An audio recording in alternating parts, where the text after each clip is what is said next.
Okay, great. Thank you. Thank you for that. Really appreciate that. So welcome everyone to the Women's Earth and Climate Action Network event, Women in Action for Climate Justice and a Just Transition, Path to COP30 and Beyond. And let me just say, I love this room full of people. Thank you for showing up and making your way.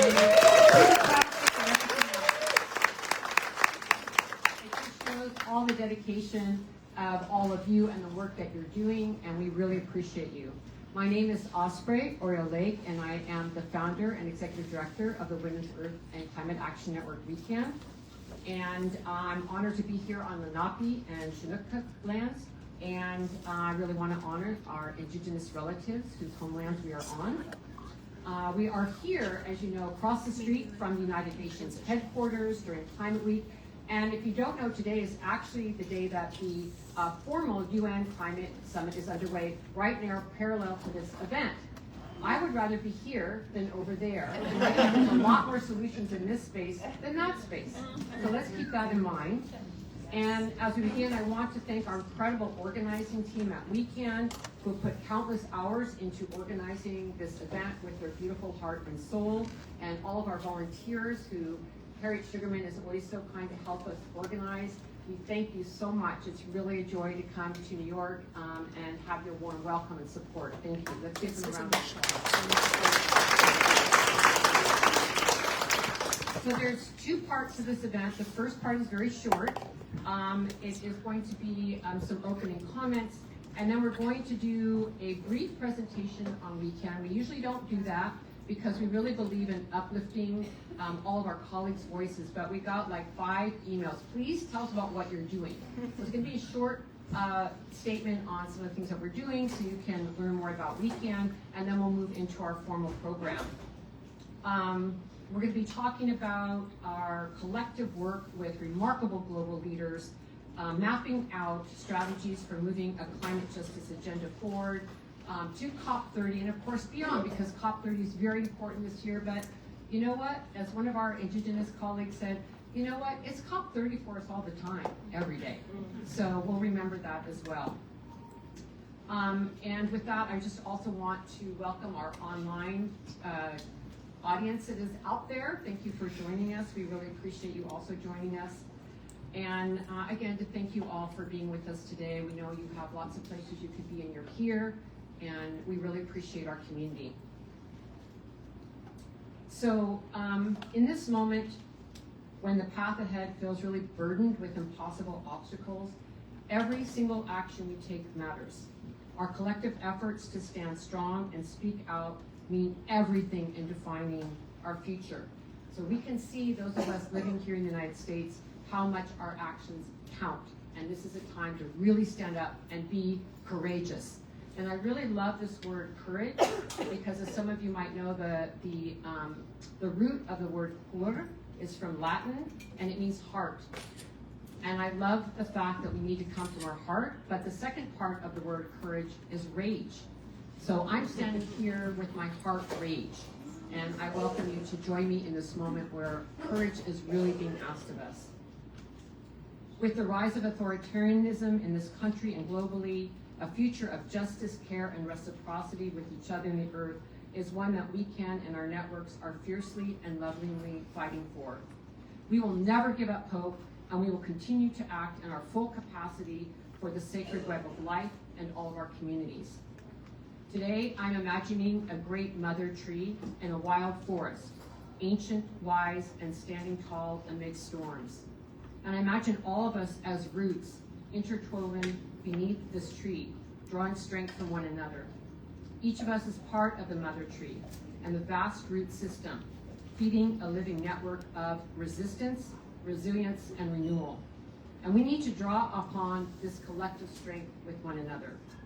And to be clear, our world is on fire, literally, politically, and morally. Climate disasters are no longer warnings. They are present in floods in Brazil, drought in East Africa, wildfires in the US, the melting Arctic. This is not the future, it's now. And I'm from California, and it's easy to forget that earlier this year what we all lived through in Los Angeles was horrific. And it's like every disaster zone. It goes on and on for years for the people who experience it. But climate change is not just an environmental crisis, it's a justice crisis, a societal crisis, and how we respond and who is centered in that response matters deeply. The most impacted Black and Brown communities, Indigenous nations, island states, global South communities, low-income families, women and girls, are being pushed to the front lines of a crisis that they did not start. Climate injustice is a legacy of colonialism, of exploitation, of patriarchy, of greed, bound to a global economy built on extraction.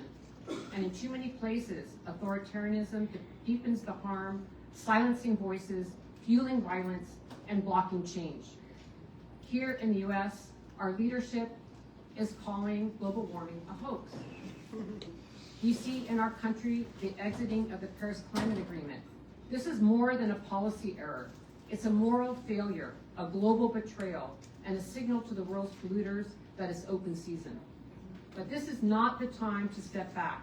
In fact, those of us working on climate are not stepping back. This is the time to rise stronger. We are not bending and we're not breaking in this moment, and it's time to get even louder. Would you agree? The climate crisis is not waiting on politics.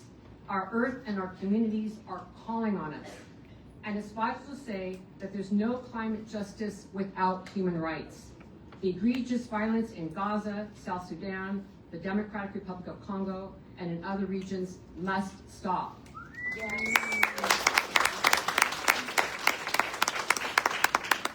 Globally, we are at a crossroads. Democracy, climate justice, and human rights are deeply intertwined. The same forces attacking free speech are suppressing climate action. And specifically, when women are pushed out of decision-making, everyone loses. The research is clear. Where women in all their diversity have more agency, carbon emissions are lower, and community-led climate solutions are massively successful. And I could go on with stats. Please be welcome to look at our website for them, or we have our colleagues at We Do and many other organizations that are putting forward this agenda, and we welcome you to look at the facts. Yet, at the last UNFCCC climate negotiations, COP29, only 8 of 78 world leaders were women. That is unacceptable. Women are not just part of the climate solution, we're leading it. To see the stats, as I say, please do some research. You're welcome to go to our websites. From Indigenous matriarchs defending water, to youth organizers confronting fossil fuel giants, to women rebuilding food systems and protecting forests, our leadership is not optional, it's essential. But we can't lead if our rights are under attack. We are seeing rollbacks on environmental protections, attacks on reproductive freedom, the criminalization of protest, and disinformation campaigns, all backed by the same powers profiting from destruction. And who benefits from this? Fossil fuel companies and political actors who thrive on division. Who suffers? Our communities, especially those already bearing the brunt of injustice. And that's why it's vital that women in all of our diversity continue to radically work together and stand together. That is why we are all gathering under this mother tree today, to ground our strategy, to uplift women-led community solutions that are already working, from decentralized renewable energy to just transitions, to reforestations, economies rooted in care, and advocacy for fossil fuel phase out. We know what works, and we need to be supported in implementation. To all of you here, your courage, heart rage, is fuel. Your honesty is oxygen. Your action is sunlight. And it is so good to be together in this fight, together for our precious Mother Earth. Together we are drawing a red line to say no more sacrificed people and no more sacrificed zones. And we unite not just in resistance, but in vision. Our community forest, guided by the mother tree, is alive with possibility and imagination. Our roots are deep and our canopy is wide, and together we shelter a future not yet born. And that's one of the biggest reasons that we're here. We hear the earth calling and we are answering. So thank you so much for being here in this collective work together. Thank you.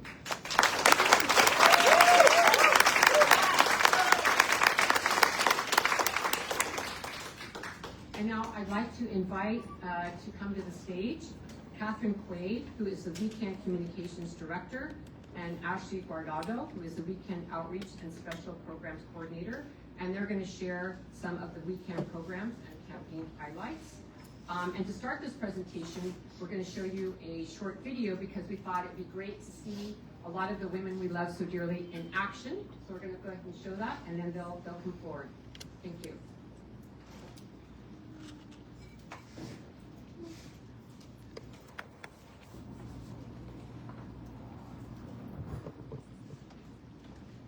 The future generation look back on us. Are they going to say that we were the healers? We were the warriors that stood up for them so that they may live.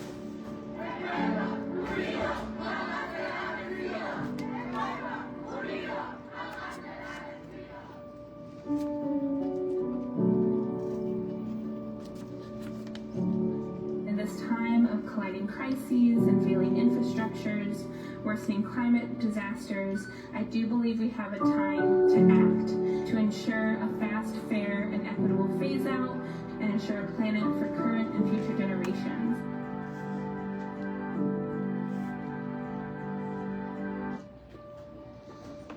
A recent report by the UN Environment Program found that governments still plan to produce more than double the amount of fossil fuels in 2030 than what would be consistent with limiting global warming to 1.5 degrees. Since the signing of the Paris Agreement, the world's 60 largest private banks have provided $5.5 trillion in financing to the fossil fuel industry. We cannot continue with these disastrous numbers. The fossil fuel industry has hurt us for far too long, both in the terms of emissions, but also causing a lot of wars and militarization. When we talk about the impacts of oil and gas and why we need a phase out of oil and gas all across the globe, is because this is not just about the reduction of emissions at source. This is also about the reductions of the harms and the violence Indigenous peoples have felt on our lands and our bodies and our communities. It's crystal clear. We now need a concrete, binding plan to end the expansion of new coal, oil, and gas projects and manage a transition away from fossil fuels. Nation states are now calling for a fossil fuel treaty, an equitable and wind-down plan for how to manage the wind-down in a way that leaves no country or community behind.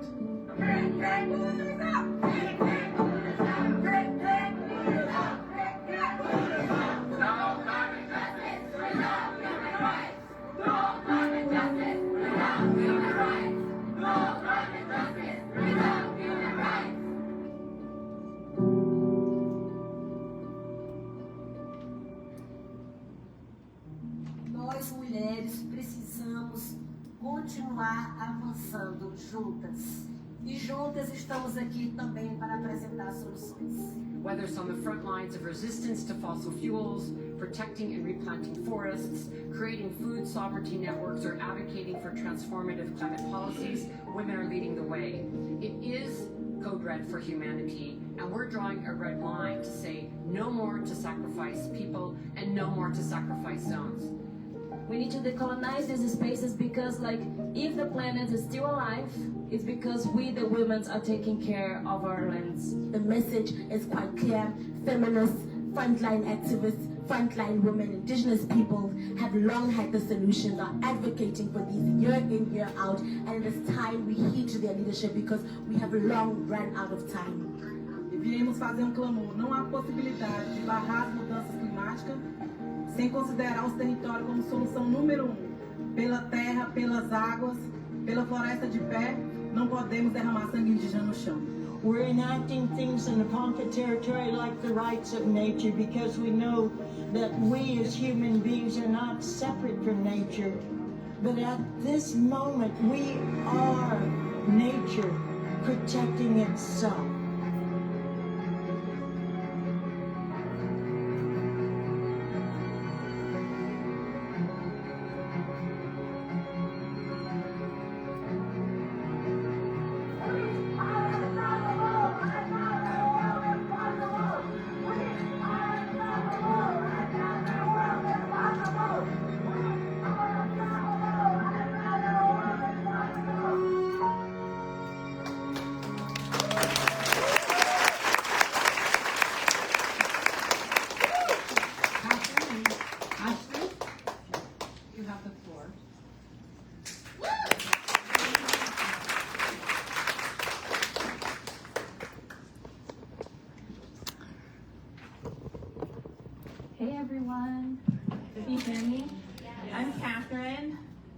see you all from this angle. As you may, if you've come to our events in the past, you often see Ashley and I maybe in the back running around, you know, taking photos. So just appreciate the opportunity to share a little bit about our work with you all today.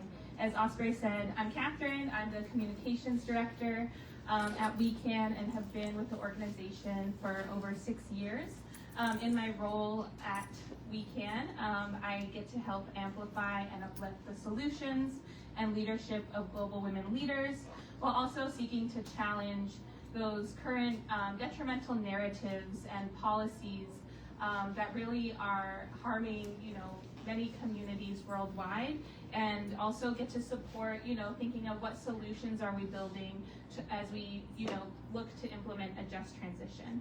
I've also been very lucky to support the coordination of our advocacy at the UNFCCC since 2019 with Osprey. And since the organization's founding, We Can has been participating both within and outside of the UNFCCC Conference of Parties, also known as the COPs, to advocate for climate justice, gender equality, the Gender Action Plan, Indigenous and human rights, rights of nature, just transitions, fossil fuel phase out, and transformative bold climate action, very similar to all of those demands we just named in the video.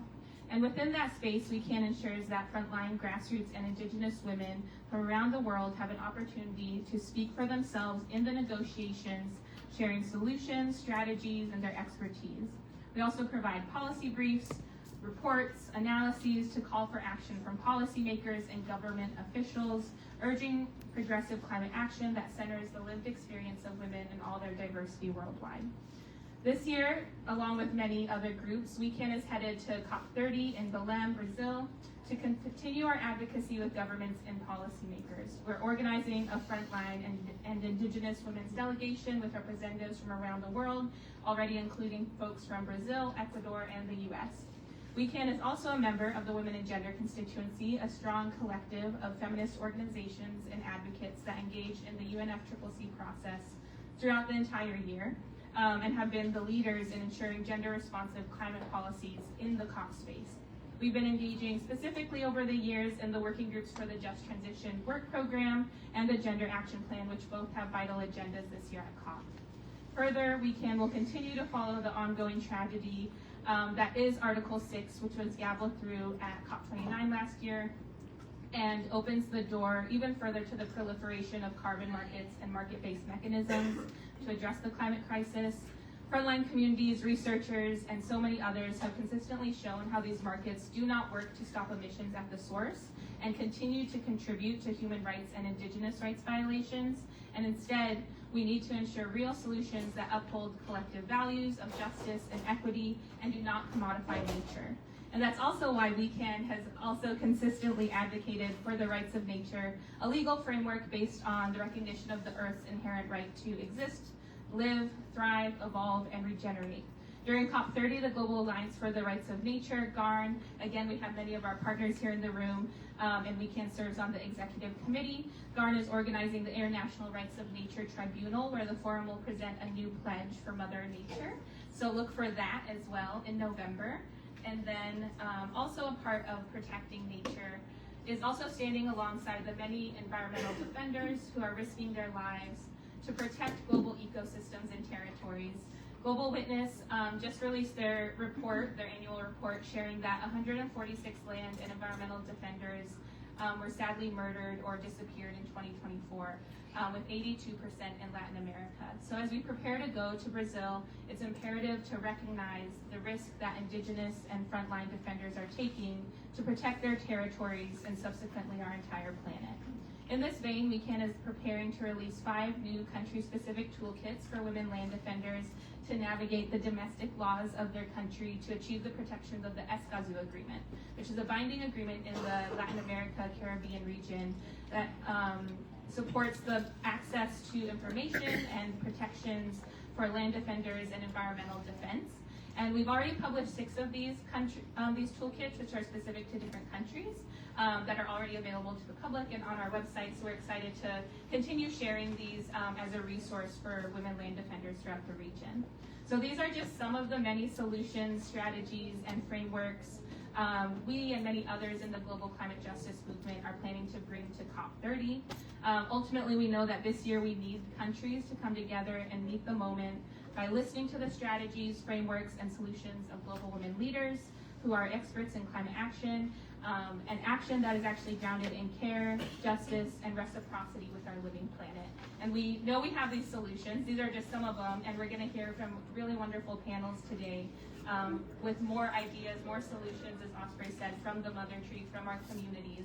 And so we now need governments to listen to us. And we're going to keep fighting for that. So with that, I'm very honored to actually pass it to my dear colleague, Ashley, who will share some of the ways we can is building those solutions and actions through our campaigns and programming.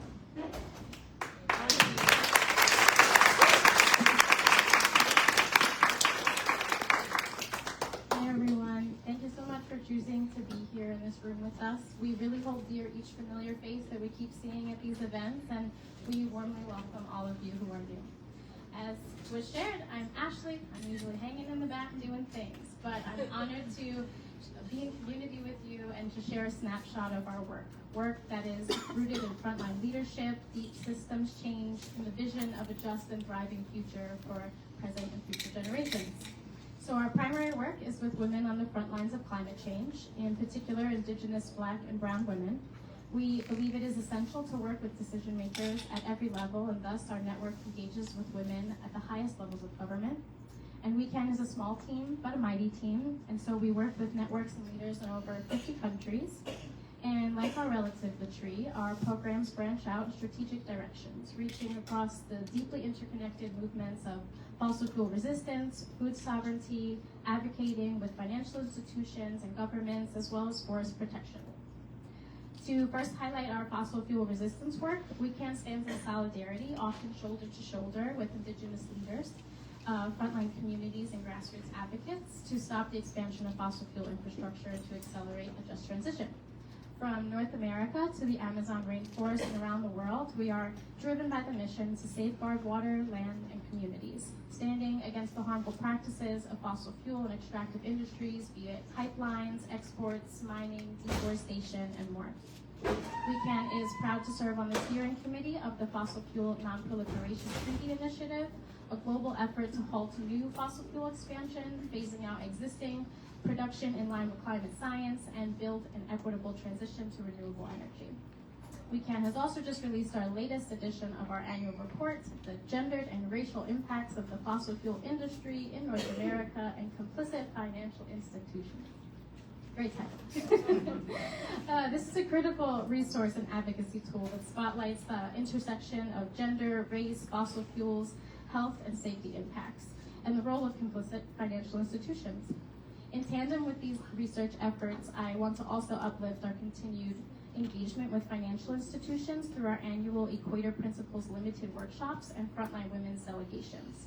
These workshops are a crucial component of our successful divestment strategy, creating critical advocacy space and dialogue between frontline communities and civil society to major financial institutions, to improve due diligence practices, to divest from fossil fuel projects, and to urge institutions to invest in community-led solutions and a just transition.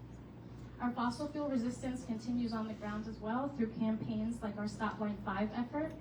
Just last week, we celebrated an important step forward when the Michigan Supreme Court agreed to hear a case brought by tribal nations challenging the state's approval of a proposed oil tunnel under the Straits of Mackinac, a dangerous expansion to a deteriorating 70-year-old Enbridge Line 5 pipeline.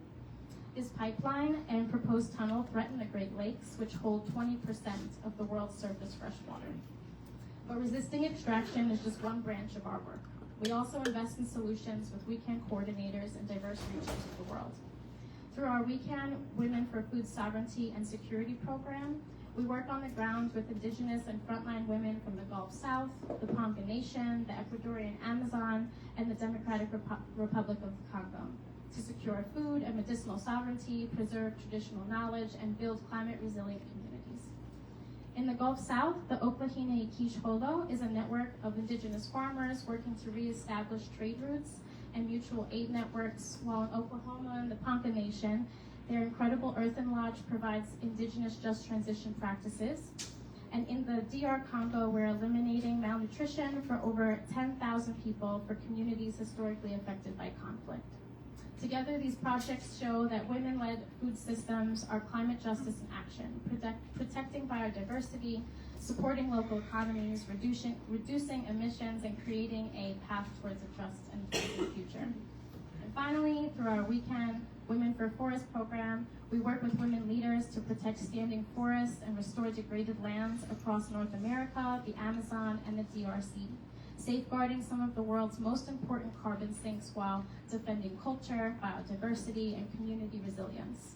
In Alaska, the Weekend Tongass Hub of Indigenous leaders are at the forefront of defending the Tongass National Forest, the largest temperate rainforest in the world, from ongoing threats from this current administration. In the DRC, we're protecting 1.6 million acres of old-growth forest in the Thilmeeza rainforest and have planted over 500,000 trees to restore deforested ecosystems. In the Ecuadorian Amazon, Sariaku women are recovering endangered species to restore forests, waterways, and from Alaska to the Amazon, this work truly shows that women-led forest protection and reforestation are climate justice in action, nurturing ecosystems, defending communities, and cultivating a thriving future. So across all of these branches, one thing remains constant, and that is our commitment to centering leadership of women in all their diversity, Indigenous peoples, and frontline communities. And together, we demonstrate that climate justice is not only possible, it is already happening, and continues to grow campaign by campaign, forest by forest, and seed by seed. Thank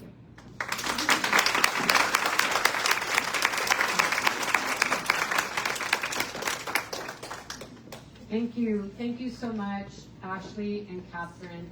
And I love our team. They're awesome, and we have other team members as well. But I want to thank you both so much for all of your hard work. And let's give another round of applause.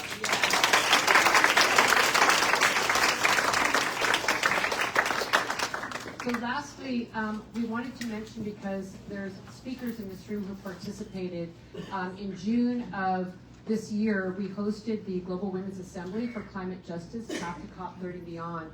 And it was really remarkable. It was an online event. I know many of you participated. You can still watch all the different 25 panels that happened over 6 days. We did 5 hours of programming. And we had over 125 global climate leaders, women climate leaders from 50 countries. And it was really quite remarkable, as I said, on 25 different panels. And the thing is, one of the things that's happening here in New York right now, and as we go to COP30, is we have to remember that the wealthy elite are consolidating their power. And a lot of what's going on in these rooms with governments and business is they're trying to figure out how to make money off of this moment instead of care for our communities and change the system. And I'm putting it in the most blunt of terms. And so one of the reasons we're doing this work with a lot of our allies is we have to change the narrative, and we have to change what policies we're looking at. Not everything that's claiming to be a solution is a solution. And so that's why we've been talking about false solutions and really getting to how do we care for our communities and the earth, which is a very different economic model. It's based on feminist values. It is based on having an economy that works for everyone and putting nature, Mother Earth, at the center. So this is why we're taking time across all these different areas to look at different nodes where we can have a transformative view of how to move forward, from forests to food to policy. We have to touch it all because the systems we're in are failing us. They're failing the planet, they're failing our communities, they're failing frontline communities. So understand that even though we're talking about a lot of different things, the core is deep systemic change, and that's why we held this conference. And the thing that I wanted to highlight about it that really surprised us is that we did do a lot of outreach for this program. We did invite the global community since it was online. Every day we had at least 100,000 people. One day we had 220,000 people. One day we had 450,000 people coming in. Which is amazing.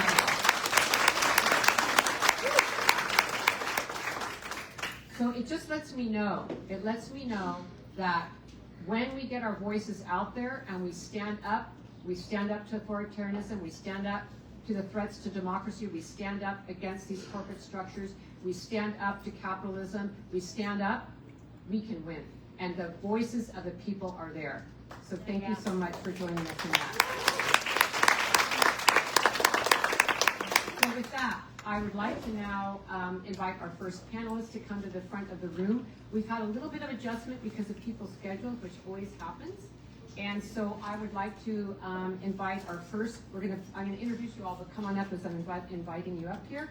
We're first going to have Thilmeeza Hussain, who is the director of the United Nations Regional Commissions from the New York office. She is from the Maldives and living here in the US. Please join us. And then we'll be hearing from Eriel Deranger, who is Athabasca Chipewyan First Nation. She is the 2024 Climate Breakthrough Award winner from Turtle Island, Canada. And then we'll be hearing from Bridget Burns, who is the Executive Director of the Women's Environment and Development Organization, We Do. Thank you for joining us. And then we'll be hearing from Zipporah Berman, who is the Chair of the Fossil Fuel Non-Proliferation Treaty. We're so honored to be on the steering committee of the treaty with Zipporah. And then, last but not least, is Secretary Puratembe here yet? No. So we're going to leave a seat for her.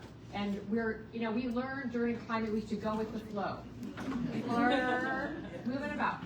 So I'm going to hand the floor over to you, Phil. We're so honored to have you join us. Thank you. Good afternoon. I'm so excited to be here. Before I say anything, I wanted to say a really warm welcome to all the young people in this room. I'm so heartened to see so many young faces. Thank you, Osprey. It is a profound honor and a pleasure to always be here at the weekend events and to speak. And especially when the climate summit is going on. I was at the summit earlier today when the summit started. But it is much better to be here, indeed. Yes, you're very right. So I'm very honored, and it is my pleasure to be here. This morning, before I went to the UN, I stopped by because I had an interview. And during the interview, and this is a very familiar question that people ask often, he said, the Maldives is so beautiful, and I was told I must visit before it goes underwater. And I'm from the Maldives, one of the most beautiful countries in the world indeed, but also one of the most vulnerable countries. And my response was, no, please don't come to Maldives because you think you have to visit before it vanishes. We are not destined to disappear, and we still have a window to save the Maldives and other small island countries. Please do everything you can to accelerate our efforts so that countries like mine, countries like the Maldives, doesn't have to disappear. But of course, yes, you're very welcome to come. Please do come to Maldives to experience our turquoise blue lagoons, our white sandy beaches, come and snorkel in our beautiful reefs, come and experience our culture, and also come and meet the warm, resilient people of our country. So do come, but please don't come to visit because you think it's vanishing and you have to go just before it vanishes. Because we do have a window of opportunity to take concrete actions to ensure that we don't disappear. And with that, I also want to say, and then I also added that my country, Maldivians, my children, my grandchildren, we don't want them to be refugees. We don't want our children to be refugees. And we don't want to be homeless. And it does not have to be that way. So let us do everything we can so it doesn't have to happen. Indeed, the situation is urgent and emissions must fall by 43% in the next 5 years to keep 1.5 degree alive. And we're going to have an overshoot, but we still have a window of opportunity to ensure that we can be within that space. And if we fail, I think failure is not an option. It is not an option for us. It is not an option for millions of people living in coastal communities, millions of people living in developing countries. It is not an option. So there is no if. We must do what we can. Today at the Climate Summit, Dr. Ostrom, one of the leading climate scientists, he reminded us how across the street here, the summit that Osprey just mentioned, the Secretary General's Climate Summit that is going on. On our current path, we could reach 3 degrees of warming within 75 years. And that's less than the how long lifetime of the United Nations. We are celebrating the 80th anniversary of the United Nations this year. So the scale and the amount of time within which we are going to experience this is just really short, and we have a very small window of opportunity to reverse this. And the triggering, he also mentioned the tipping points are happening very, very soon. And if we cannot reverse it within this 5-year period that we have, we will be crossing those tipping points. That means the climate change is going to be on a runaway train with the melting ice caps, with the Amazon drying up, and the ocean systems breaking. But the window to a safe climate future is still open. So yes, we have overshot, but overshoot does not have to mean collapse. And failure is not fate, it is a political choice. The burden is falling disproportionately on women, as Osprey has also been speaking about, from food insecurity to rise in violence after disasters to exclusion from decision making. Women are at the front of this crisis, yet they are also leading solutions. And there is some good news, because the window to a safe climate future is still open, and the clean energy revolution is no longer tomorrow's promise. It is today's reality. It is happening. Last year, renewable investments outpaced fossil fuels by 800 billion. We've come a long way since Paris agreements. Over 90% of new renewable power is cheaper than coal and oil. There was a time when renewable energy was far more expensive. And 1 gigawatt of solar today once took a week to install. Today it takes about 19 hours. So, but we still need to accelerate the transition. It's not happening fast enough, because the transition is too slow and it is also too unfair. Most clean energy dollars are flowing to advanced economies, while women, indigenous people, and vulnerable communities are left behind. Climate justice is non-negotiable. And this is why UN's regional commissions are acting to make global commitments real on ground today. And I want to share a little bit around about what the regional economic commissions around the world are doing. In Africa, the 13th Climate Change and Development Conference earlier this month focused on women-led adaptation, gender data, and financing tools to help governments channel resources where they are most needed. In Asia and Pacific, UNESCAP is working with the grassroots groups through CSO mechanisms to ensure women's leadership is reflected in climate policy and financing decisions.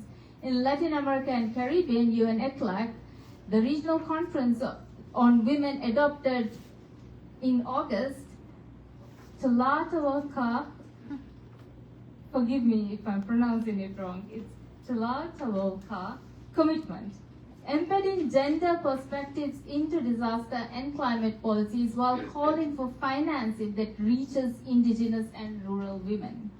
And in Europe, UNEC is mainstreaming gender into environment policy. In Arab states, ESCO has created platforms that bring women's voices into national climate dialogues, ensuring that financing strategies respond to the lived realities of women in fragile and resource-stressed settings. So these examples prove one thing: inclusive, justice-driven transitions are possible when women leadership and local realities guide global action. So what I'm trying to say is what you're doing is putting pressure on us with over there where the global policies are made, and continue doing the great work that you're doing. I want to leave, I know I'm over time, I'll take 30 more seconds. I want to leave with 3 things I think that is very important as we go to COP30. One, every country must deliver stronger national climate plans aligned with 1.5 degrees. We should continue pushing for that. We have only 5 years.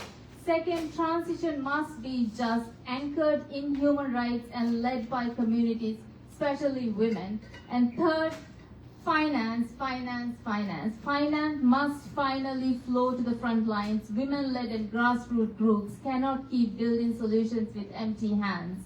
Every fraction in degree matters, every empowered women leader matters, every action matters. And one last thing I heard, again, President Lula from Brazil say in those polls just a few hours ago, we need to make decisions whether we are going to trust science or not.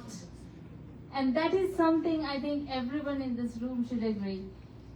We really need to make decisions and decide, are we going to trust science or not?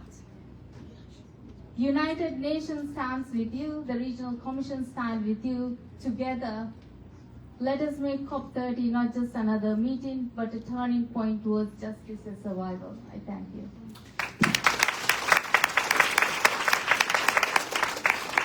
Thank you so much, Bill. And one thing that we really try to do what we can is keep the door open to government leaders, because we can't operate without being in dialogue. It's really important so that we can push. Eriel, you have the floor. Merci, Joe. Thank you. Ikvanete, Dene Sotlaneka, Eriel Seekwe Hussain, Deranger, Betsy, and Ihesli. I just introduced myself in my Indigenous language, which is Dene Sotlane. I just want to also acknowledge that I am a visitor on the territories of the Lenape people, and so I give thanks to the Lenape people for safeguarding these territories for thousands and thousands of years and allowing us to be here today. I think that when we talk about just transition, we all absolutely have to also recognize that current discussions of just transition have no defined definition. They're still trying to figure out what just transition encompasses. And they don't even know what the criteria is to govern its implementation.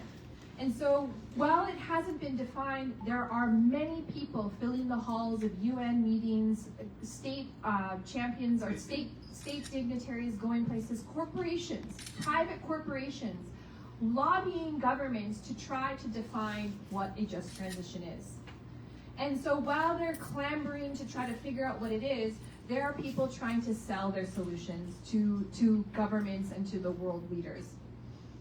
And we're concerned, as Indigenous peoples, global Indigenous peoples movements are concerned that unless there is a true definition and real criteria to identify and clarify what a just transition is, that we are at risk of replicating systems of colonial harm that our people have faced in the current energy systems that are currently in the market.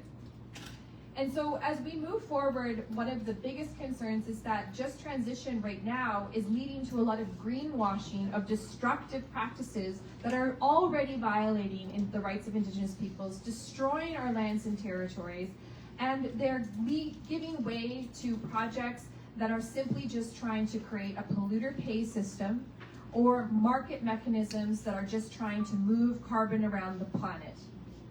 We just heard our sister talk about the Maldives being a sacrifice zone to climate, but there are communities being sacrifice zones for the fossil fuel industry to continue to proliferate.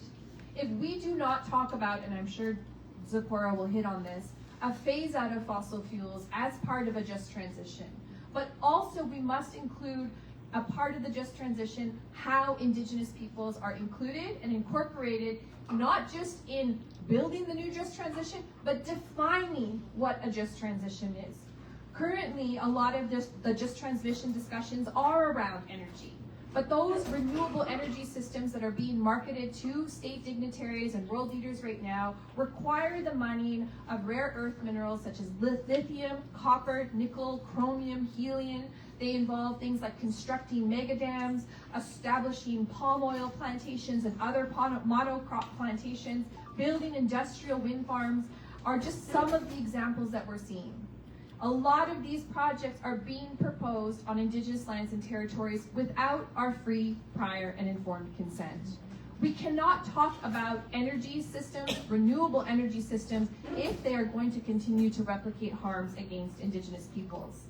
The UN Declaration on the Rights of Indigenous Peoples, Article 32, Paragraph 2 says, states shall consult and cooperate in good faith with Indigenous peoples concerned through their own representative institutions in order to obtain their free, prior, and informed consent to the approval of any project, fossil fuels or renewable energy that affect their lands or territories or other resources. Yet in the rush to find the solutions to the climate crisis, we are bypassing the bare minimum standards for upholding the rights of Indigenous peoples. That is not a just transition. When we talk about simply one of the rare earth minerals that doesn't get talked about a lot, copper, which is necessary for transmission lines and the moving of energy systems, to implement a new renewable energy system as the way they're proposing it right now would require us to mine 700 times the amount of copper that has ever in the history of mining copper within 20 years. 700 times the amount of copper needs to be mined in the next 20 years, less than 20 years, in order for us to meet what's necessary to implement renewable energy. Am I saying we shouldn't be implementing this? No. But what we need to be considering is that we cannot be talking about the just transition and renewable energy systems as the only pathway to a just transition. How are we upholding the rights of Indigenous peoples? How are we meeting the bare minimum standards of the UN Declaration on the Rights of Indigenous Peoples? How are we upholding human rights in all of this? A lot of the work that my brothers and sisters of Indigenous peoples movements like Casey Camp, we are talking about the rights of nature. But as Indigenous peoples, we are nature. And our rights are just as important as protecting the streams and rivers and mountains and biodiversity because we are that biodiversity. We have protected these systems since time immemorial. We talk about Indigenous knowledge and sciences being critical to making decisions on what comes next in the just transition. And our systems are time-tested practices that can make a substantial contribution to ongoing and current policy discussions regarding a just transition, including integration of our ancestral knowledge, as well as integrating new technologies, because we're not asking us to go back to antiquated or to old systems of the past. We are modern people. I'm sitting here with my iPad and my iPhone, which I know is really, really bad, because we know where the minerals are coming from for these things. But we're modern people. We want to find modern solutions. We are not asking us to forego technology and innovation. And we need to abandon the mythos that innovation and technology only began at first contact. We also need to abandon the mythos that civilization came at first contact and that history began at first contact. The histories of Indigenous peoples existed for thousands of years before colonization. And in those thousands of years, we ushered in innovations such as the syringe, the baby bottle nipple, aspirin, suspension bridges, rubber, education systems, democracy. We created all of these before first contact, and colonizers came here and patented our ideas and commodified them and sold them to you all without any recognition to the contributions Indigenous peoples made. We cannot replicate that same pattern if we are going to talk about a true just transition. Indigenous knowledge and sciences have existed for thousands of years, and they expand the limited, reduced perspective of empirical colonial ideologies in science, and they take us into an interdimensional, interconnected, interrelational aspect that goes beyond metrics of simply observing. It is experiential, it is holistic. But unless we recognize it and value it, and take back and go back in time to have reparations to really truly mean what we can do to restore Indigenous knowledge systems into the forefronts, we are at risk of replicating systems of harm. What does this do to women? Women are the most impacted to the contamination and destruction to our lands and territories. Indigenous women are the holders and bearers of our communities. We hold our communities up, and we are the center of our communities. It is Indigenous women that I see time and time and time again holding up the banners of resistance on the front lines to ensure our waterways and our lands and our communities are protected. We are the first to feel the burden when our waters are contaminated, our lands are contaminated. Women's bodies feel that. In contamination and destruction on the land is contamination and destruction on Indigenous women's bodies. We have to know that first and foremost, that when we stand up for Indigenous rights, we are standing up for the protection of those that are most vulnerable, the women and children in the center of our communities. We cannot build a just transition without free, prior, and informed consent and Indigenous peoples at the table.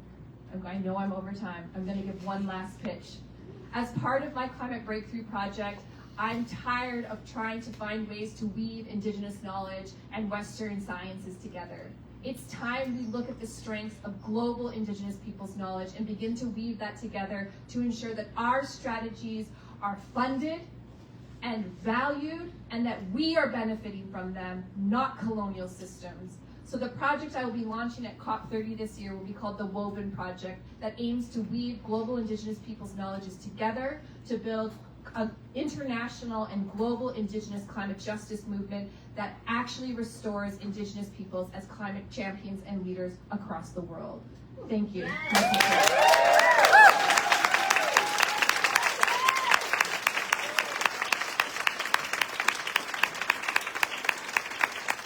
Some of my advisors are here, including Kylie right over there. So thank you, Kylie, for your contributions to the project so far. Thank you so much, Eriel. I am so excited that you won the Breakthrough Award. You are well deserved in that. And let me just say, I'm with her. And also just to say to just contribute also to the very important words that Eriel said. As you know, we're big proponents of Indigenous knowledge, Indigenous just transition, Indigenous rights. And we put this report together that came out in the summer called How Local Community Power is Central to a Just Renewable Energy Shift. And this is on our website. And the reason I wanted to mention it right now is I wanted to really support Eriel's contribution here that we cannot substitute the renewable energy future with the same system of extraction. That now we're going to have extracted all of this fossil fuel primarily on Indigenous lands, Black and Brown community lands, and now suddenly we're going to go over to minerals and practice the same horrible condition. We don't want that. We don't want that economy. We don't want that extractive economy. We want the transition, but it must be fair and just. It must respect Indigenous rights. And we need to really also look at the flip side, which we address in this report, over consumerism. We have to think holistically. It's not just about like how do we keep getting our stuff and continue this energy that we're in right now and the use of energy. We have to address how are we living? How are we living with each other, with the earth? And this is also where this traditional knowledge from Indigenous peoples about living in harmony with nature and these beautiful ancient knowledge systems are central. So this is a big shift. It's not just about an energy shift, it's a power shift. And with that, I hand the floor to you, Bridget. Thank you. Thank you. Easy to follow, and thank you for bringing us into the space, firing us up, everyone who's already spoken. I was struck at the start of this. I'm so glad you took a moment to share the work that WeCan is doing, and I was having this visceral memory of, I don't know, Osprey, maybe 15 years ago, of being with you in a September moment with 3 other people in a room talking about how do we bring more stories and more voices of those who are leading at this intersection together before there was a we can. And so if you just give me a minute to share that an appreciation and a gratitude to you. I've had 15 years now of witnessing your dogged and persistent effort to bring the voices of women into spaces. And I'm really proud to hear of how many people were at the June convening. It's no small feat, and I just wanted to take that moment to recognize that. It also speaks to, I think a lot about my own organization, WeDo's founding over 35 years ago on the shores, in the lead up to the Rio conventions and on the shores of Rio in the 90s.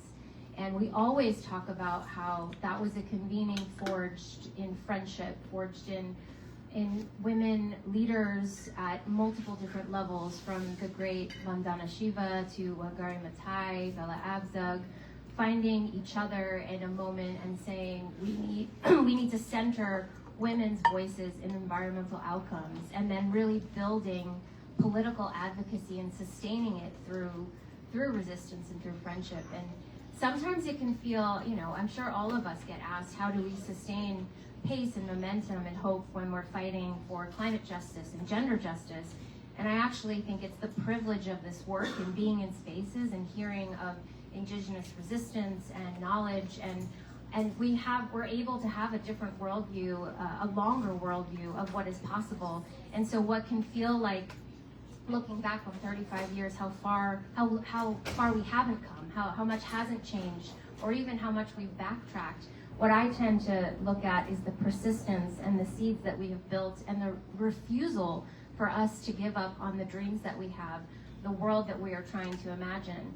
Just a few days ago, Thais Corral from Brazil, who's also an incredible leader for environment and climate, brought together in Rio, again, women guardians for the earth, to build together, to share their short stories, to share what resistance looks like. And so there's such an incredible legacy of this persistence, of this action, and what it looks like. And I really do think that both feminist friendship is a political resistance strategy to ensure that we are binding ourselves together in a moment where systems thrive on our separation and our silencing, refusing to be silenced in this moment, refusing to not tell the truth and not hesitating to tell the truth of not just the crisis that we're in, but the causes of the crisis. They have names, and the earth is not dying, it's being killed. And I think we know that, and the more we can be together in these spaces to be clear about that and to tell those stories, it feels absolutely vital and important. The things I wanted to share with you today, and that I was asked to share, is really about the political mobilizing that feminists and women's rights organizations are doing towards COP30.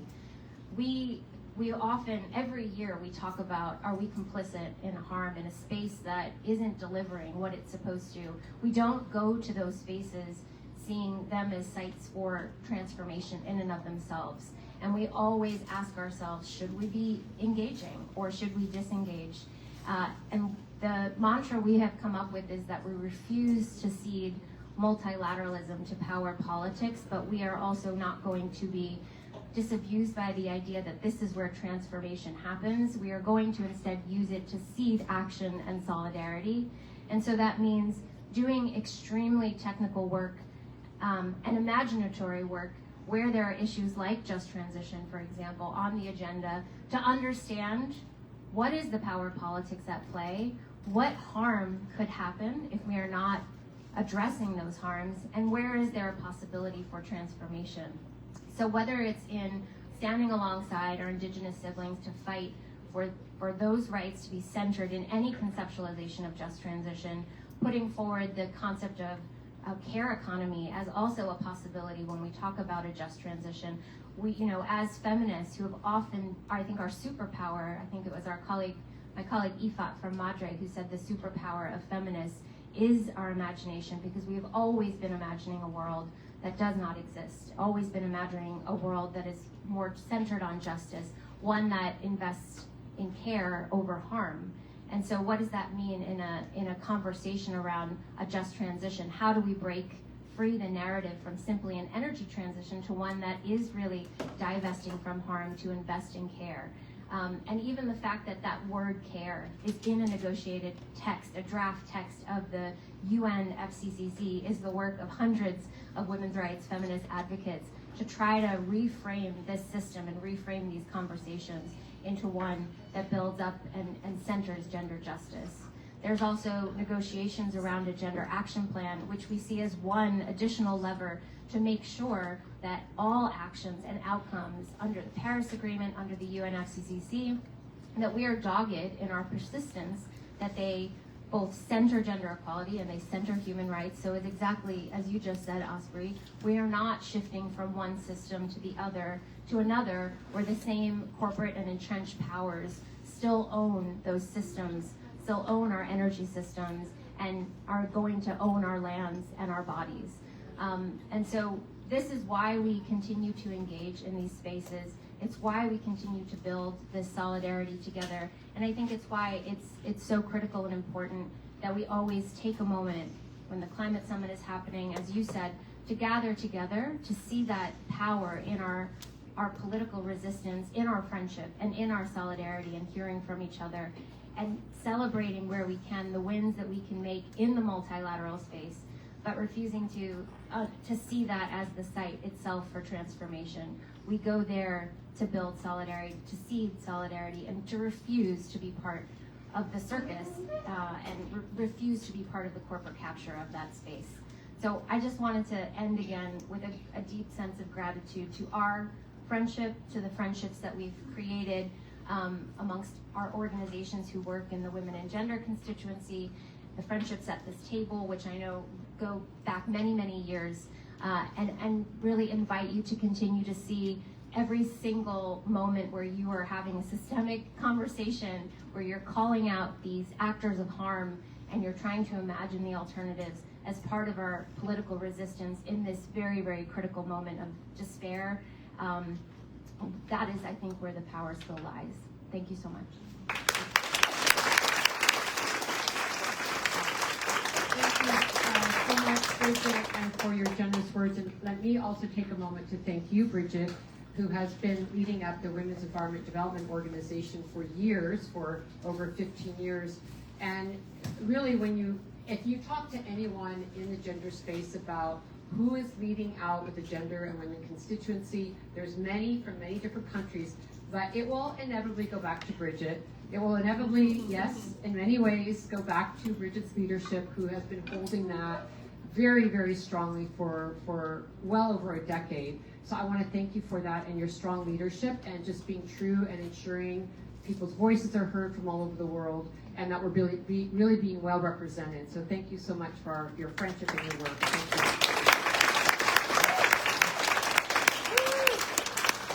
And with that, Zipporah, you have the floor. Please take us away.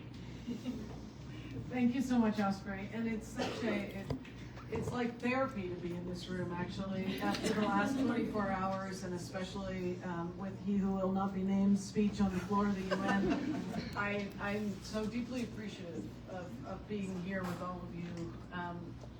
For those of you who are not familiar, I had heard a couple of references today to the Fossil Fuel Treaty, and for those of you who are not familiar with the Fossil Fuel Treaty, the idea of the Fossil Fuel Treaty emerged, in fact, in 2014 from the Suva Declaration, as many of the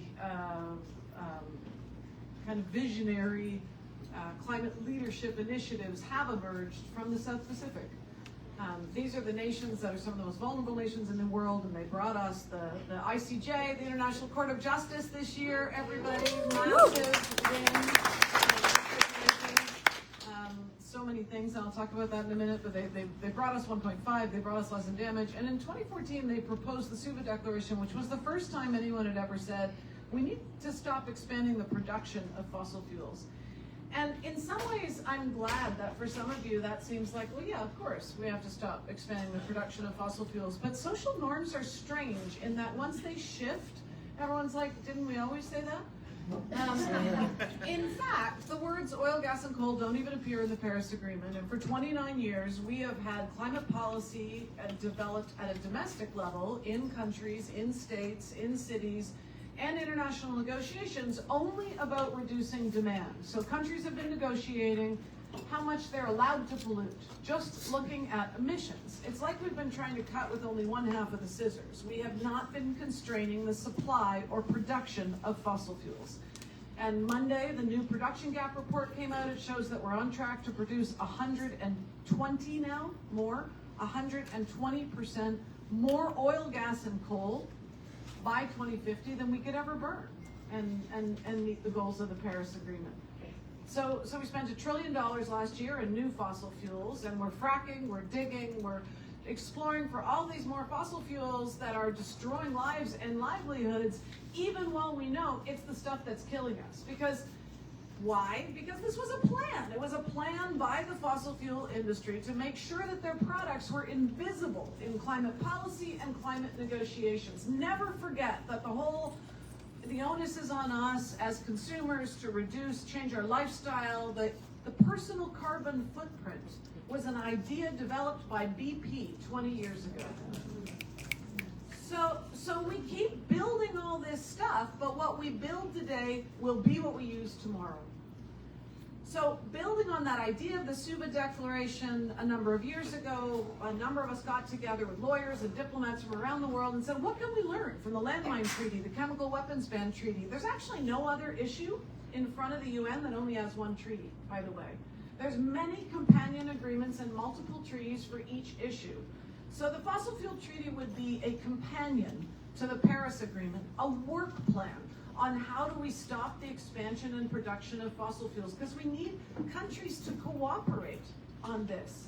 For many countries, it is not going to be easy, especially because many countries are drilling for more oil just to feed their debt. So you can't just say, especially to countries in the global south, turn off the taps now, especially when they're, look at Malaysia, 70% of their GDP is dependent on fossil fuel exports. How are they going to move away from that? So the wealthy countries need to act first, of course, but we need new trade and tax and debt agreements in order to design a system where countries are cooperating to stop expansion and wind it down. So that's what we're doing. So first of all, we started building a movement around the world to call for this. Because you're not going to get elected officials stepping out in front and saying they're going to stop some form of any production of anything that makes money unless they have support from civil society, social license. So I'm happy to say when we did a review of the movement that is now calling for the Fossil Fuel Treaty, we have 4,000 organizations in 120 countries now calling for a fossil fuel treaty. We have unions and women's groups and indigenous groups, more unions and faith groups and women's groups joining this year than any other sector.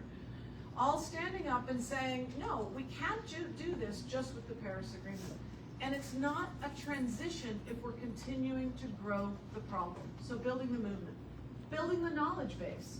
We have a research team now. Everything is made available on our website. Looking at what does a debt for renewables swap look like? What do new trade agreements and tax agreements actually look like? How do we stop the expansion of fossil fuels, and how do countries cooperate to do that? And then finally, we're building the block of nations that are going to be developing this treaty. And we now have, I'm happy to say, 17 countries who are participating in the development of a fossil fuel treaty. We have another 10 nation states who have been sitting as observer nations in the discussions. So I want to say, when we first started working on this, and I think some of you will remember Stockholm Plus 50, the meeting, I don't know, was that 3 years ago now? Where we had, we started proposing it within the UN system that they recognize that we need a fossil fuel treaty. And in passing, the head of the UNEP said, you have 2 countries, huh? Talk to me when you have 20. So I'd just like to say publicly, we will have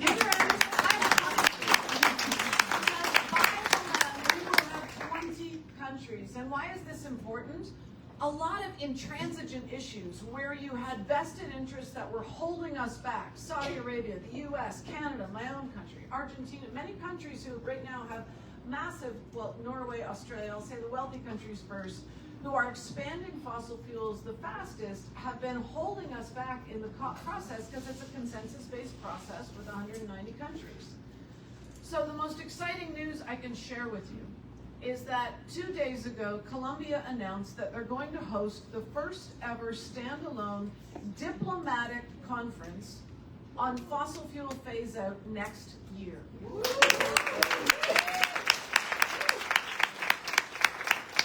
this is outside of the UN system.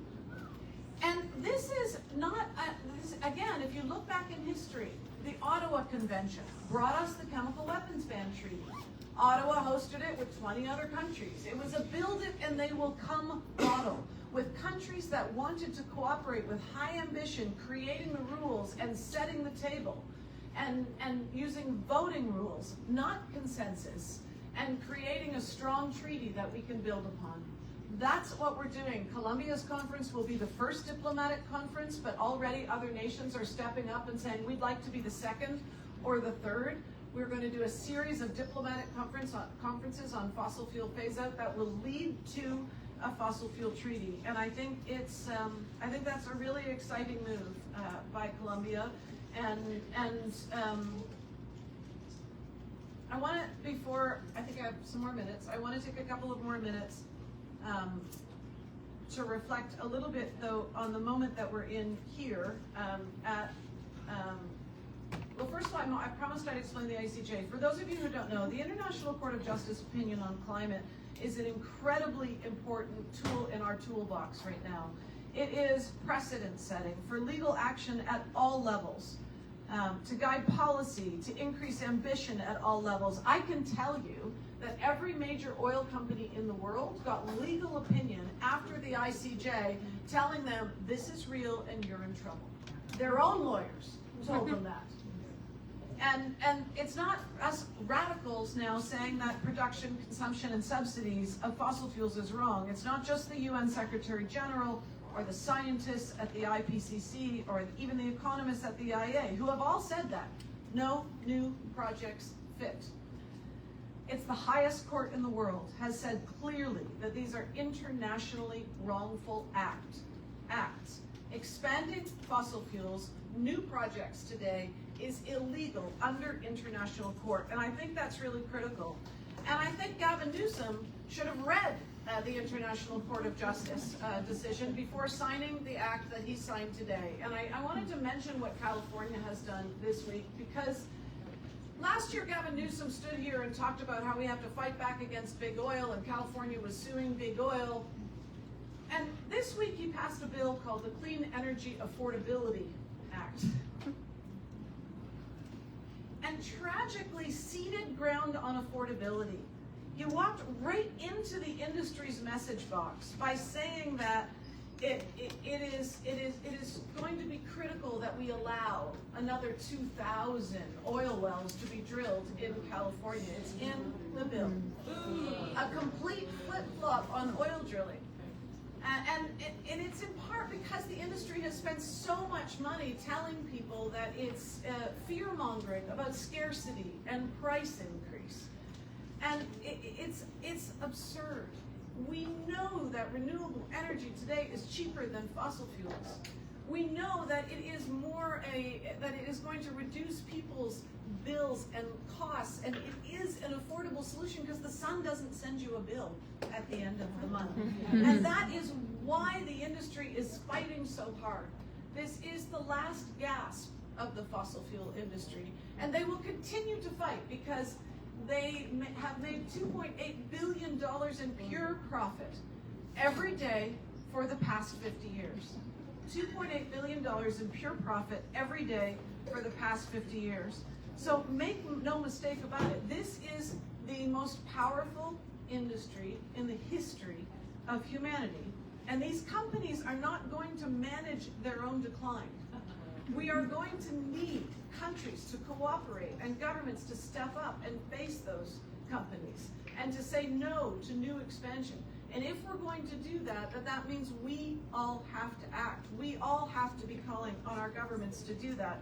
The speed to which these companies decline will decide the fate of millions of lives and the stability of our planet. Our children are gasping for breath. Our children are choking on air pollution. Our planet is on fire. And floods are sweeping people away. And this affects women more than anyone else. 80% of climate refugees today are women. When the floods happened in Pakistan, rape and violence against women increased by 3 times.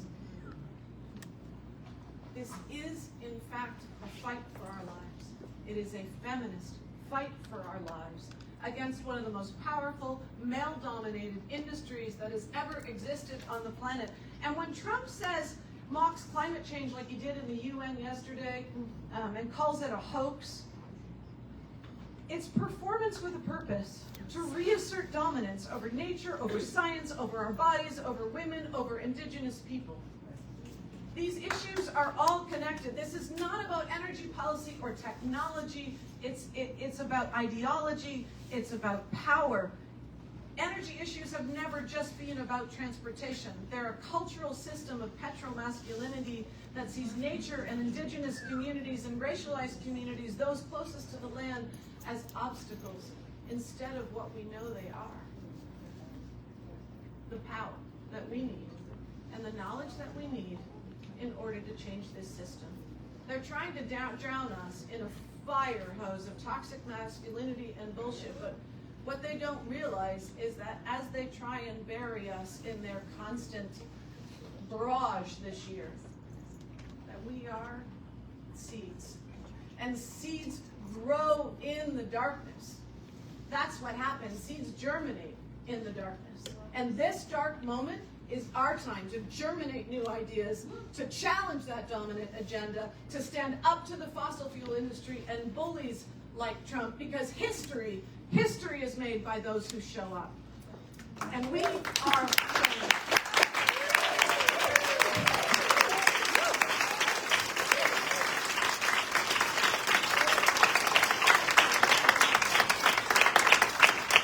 Thank you so much, Sephora, who is the chair of the Fossil Fuel Non-Proliferation Treaty. Thank you for your powerful comments. And as you say, this is a moment of systems change, It's way more than about the economy, than energy, than power. It's all of it. It's all of it. And we are in the fight for our lives. So I want to give this incredible panel another round of applause.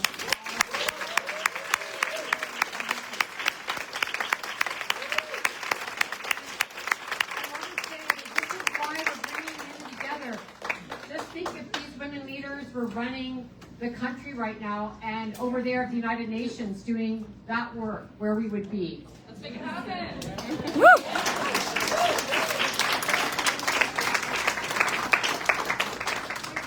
Quick photo. Thanks, guys. We're being directed by. Do you want me to see the? Just right here. You're good. Just look center. Right here. Thank you.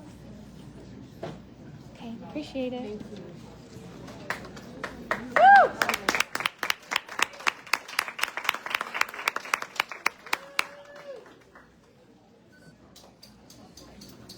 That is buckets of awesomeness.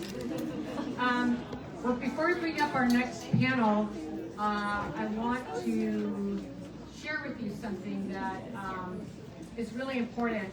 Thank you so much. We want to share with you a short video because while we are talking at a systems level and bold transformation of what kinds of things need to happen with programs, policy, finance, right now there are ecosystems under attack. And very important to us at Weekend is a very specific campaign that the U.S. Forest Service has recently announced plans to rescind the 2001 roadless rule, which protects our forests. And this is a campaign that we've been deeply engaged in with Tlingit women from Alaska. from the Tongass rainforest, which is the largest temperate rainforest in the world. It is also a key source of our carbon sequestration in the United States. And so we're going to show you this short video so that you can be aware of this really important struggle that we're having right now. And I'm going to hand it over to Ashley to go ahead and cue that up. Go ahead. Thank you.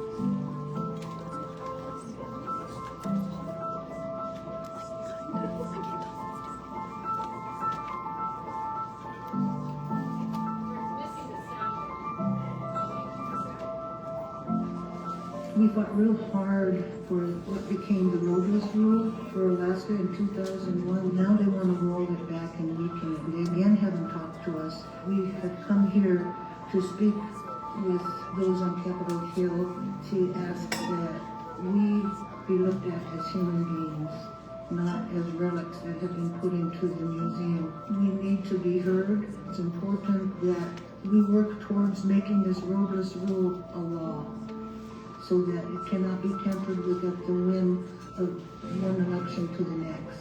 We are not here just for us. We are here for Alaska, Southeast Alaska, and it is about 90% say that they are for the roadless rule. It is working. We are seeing stuff coming back.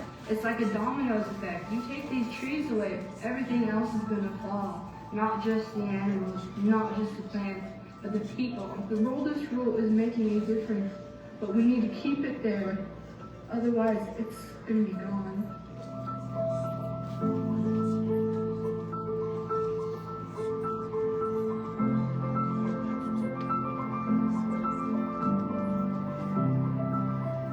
We want our Tongass forest to be protected. It's one of the largest national forests in the world, and it provides 8% of carbon for the rest of the people in the world. It's not just us that we're worried about, it's climate change. And now they want to take a bunch of steps backwards. We want you to stand with us and help represent us, because we as a culture are not being represented by our senators in Alaska. They have a different vision, and it doesn't consider 90% of people that live up there. The survival of our culture right now is dependent on this roadless rule. We're part of that ecosystem, and it's finally coming back to what it once was, and it's really important that it stays because it's a way of life. If this happens, it brings devastation, and it's like another genocide. It just brings nothing but harm for the ecosystem and the people and the fish. We rely on all of it, and the Forest Service is going to try and log the old growth, which is what we're fighting against. We need the roadless rule coded in the law. It's one of the most important forests in the world, but also here in the United States in terms of carbon sequestration. It makes no sense with the IPCC report that's come out, giving us 10 to 12 years to be destroying this forest that is most important for Indigenous people and all the cultural survival that they are dependent upon. That's the most important thing. But also to think about it in terms of, our nation and the entire climate change issue globally, that it's a really important forest. We are connected to the land in a way that people do not understand because they're not in it all the time. And this is our medicine. It recharges us. People that live in the cities, they have lost that connection. They're in this concrete jungle. Why do we seek out going camping? Why do we seek out going hiking? Because it recharges you. It makes you feel better. And that's because we are connected to this land and that we need to stand up for it. What are we going to leave our children? Rocks. That's what it's going to be. We can't eat rocks. Our voices have to be as important as any industries, if not more important, because the industries come in. We live there, and we have to live with the impacts. And we haven't even recovered from the clear cuts of the late last century. And the 2001 roadless rule has to be allowed to work. And it is working well for us now. Look at these trees, not just as trees, not just as pulp or paper or pencil or money. Think of us, the people that are there, all of the animals that are there. There was a vote last year to exempt the state of Alaska from the roadless rule, putting the Tongass at risk, but luckily they failed. There will likely be other votes this year, and we want you guys to stand strong and help our voices be heard and be amplified. And I feel like you guys can help us do that and help stand behind us and with us and stand up for the Tongass National Forest.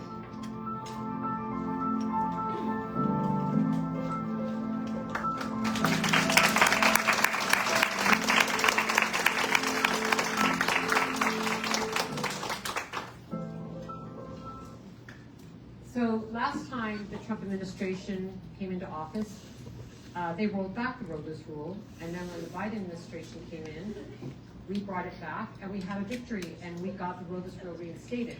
So we're back at it again, and we ask you all for your support because we need to protect this forest and all forests, not just in the United States, but around the world. So that fight is on. These beautiful, powerful women that you saw. And with that, I'd like to invite up our next series of panelists. We're going to be hearing from Colette Pichon Battle, who is the Vision and Initiatives Partner from Taproot Earth. Come on up here. She is a lawyer and dear sister. Thank you for joining us. Then we're going to be hearing from Tylee. Is she around here? I heard she was back. I think I can't see her. There you are. Okay. Great. We're going to be hearing from Tylee Tarina. She's from the Tarina Nation, which is in Brazil. She's an Indigenous rights and climate justice activist, and also another dear colleague. Thank you so much for joining us on this panel.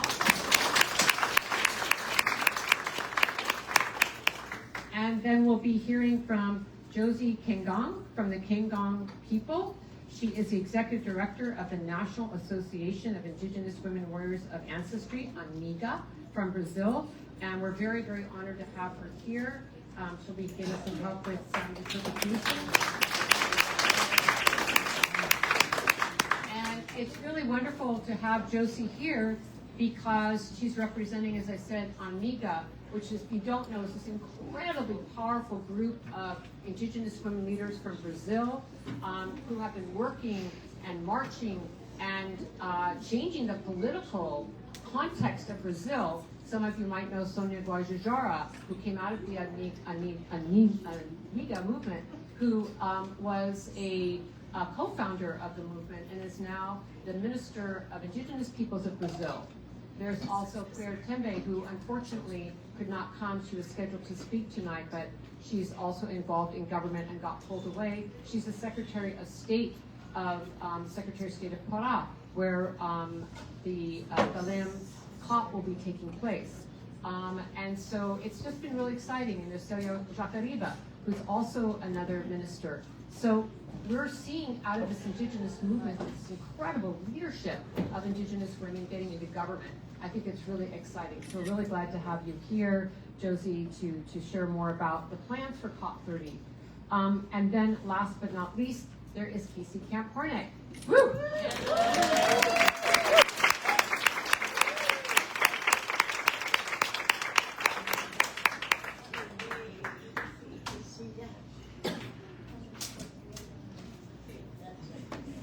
Casey Camp-Hornet from the Ponca Nation. She is the Ponca Nation Environmental Ambassador. Casey is the chair of the Indigenous Council for the Global Alliance for Rights of Nature. And we're having our own negotiations up here. It's good. Yeah. That's how it should be done. All right. And she is the chair of the Indigenous Council for the Global Alliance for Rights of Nature. And we're also really honored to have Casey on our WeCan board and also a project coordinator at WeCan. Thank you all so much. I mean, just sitting here is amazing. They haven't even opened their mouths, and I'm excited. And we're going to go ahead and start with you, Colette. Please go ahead, Colette. Hello. Is there someone helping with time? Okay. Right here. Great. I'm a black Southern woman. You know, we need signs to stop. So, Peace, everyone. My name is Colette Shone Battle, bringing you greetings from the territory of the Choctaw Nation, offering my respect to the Lenape people and to the Indigenous peoples that are represented here, and bringing peace and love. I have a few minutes. They didn't give me any guidelines. That, you know, I'm ready. That means the revolution is coming in 8.5 minutes. But before I say too much, I do want to just take a moment to say to Osprey, a lot of us are here because of you.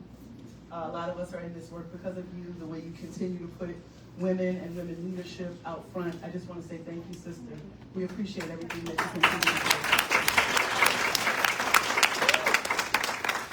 All right, it's as nice as I'm going to be the white ladies today.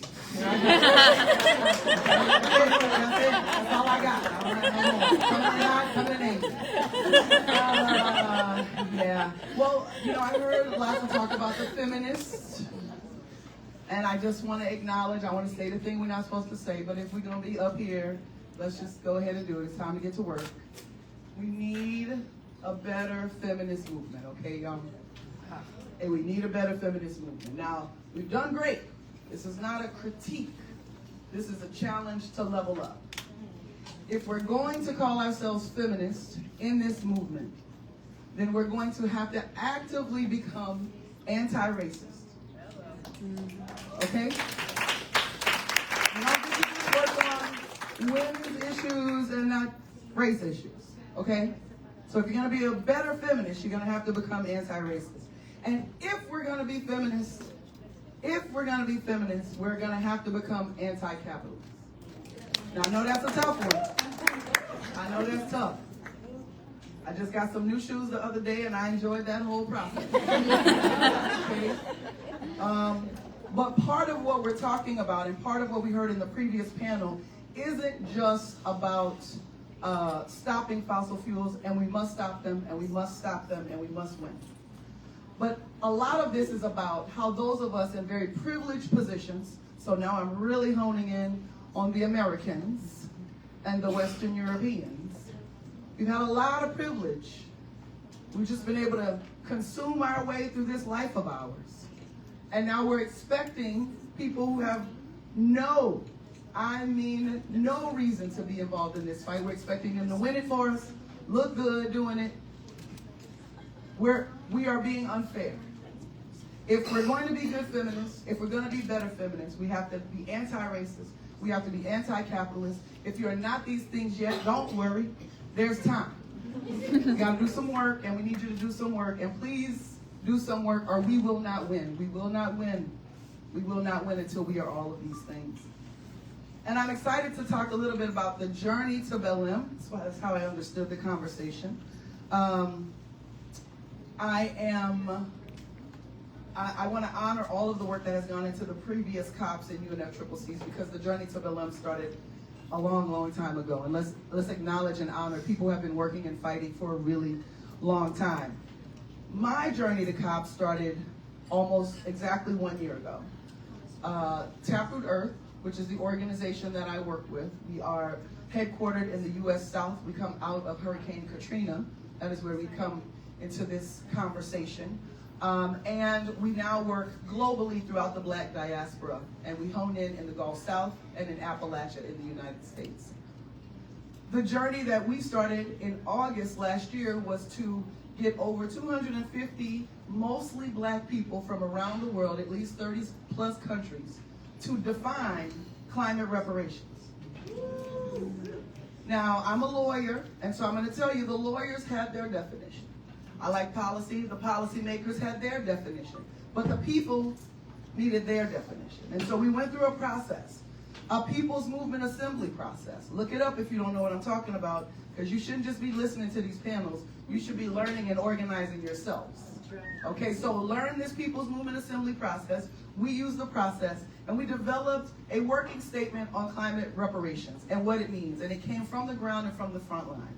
Now, as a lawyer, the reason why we wanted to do this definition, the reason why I wanted to see this definition come up, is because if we don't have things defined in places like the UNFCCC, they just start saying words all over the place.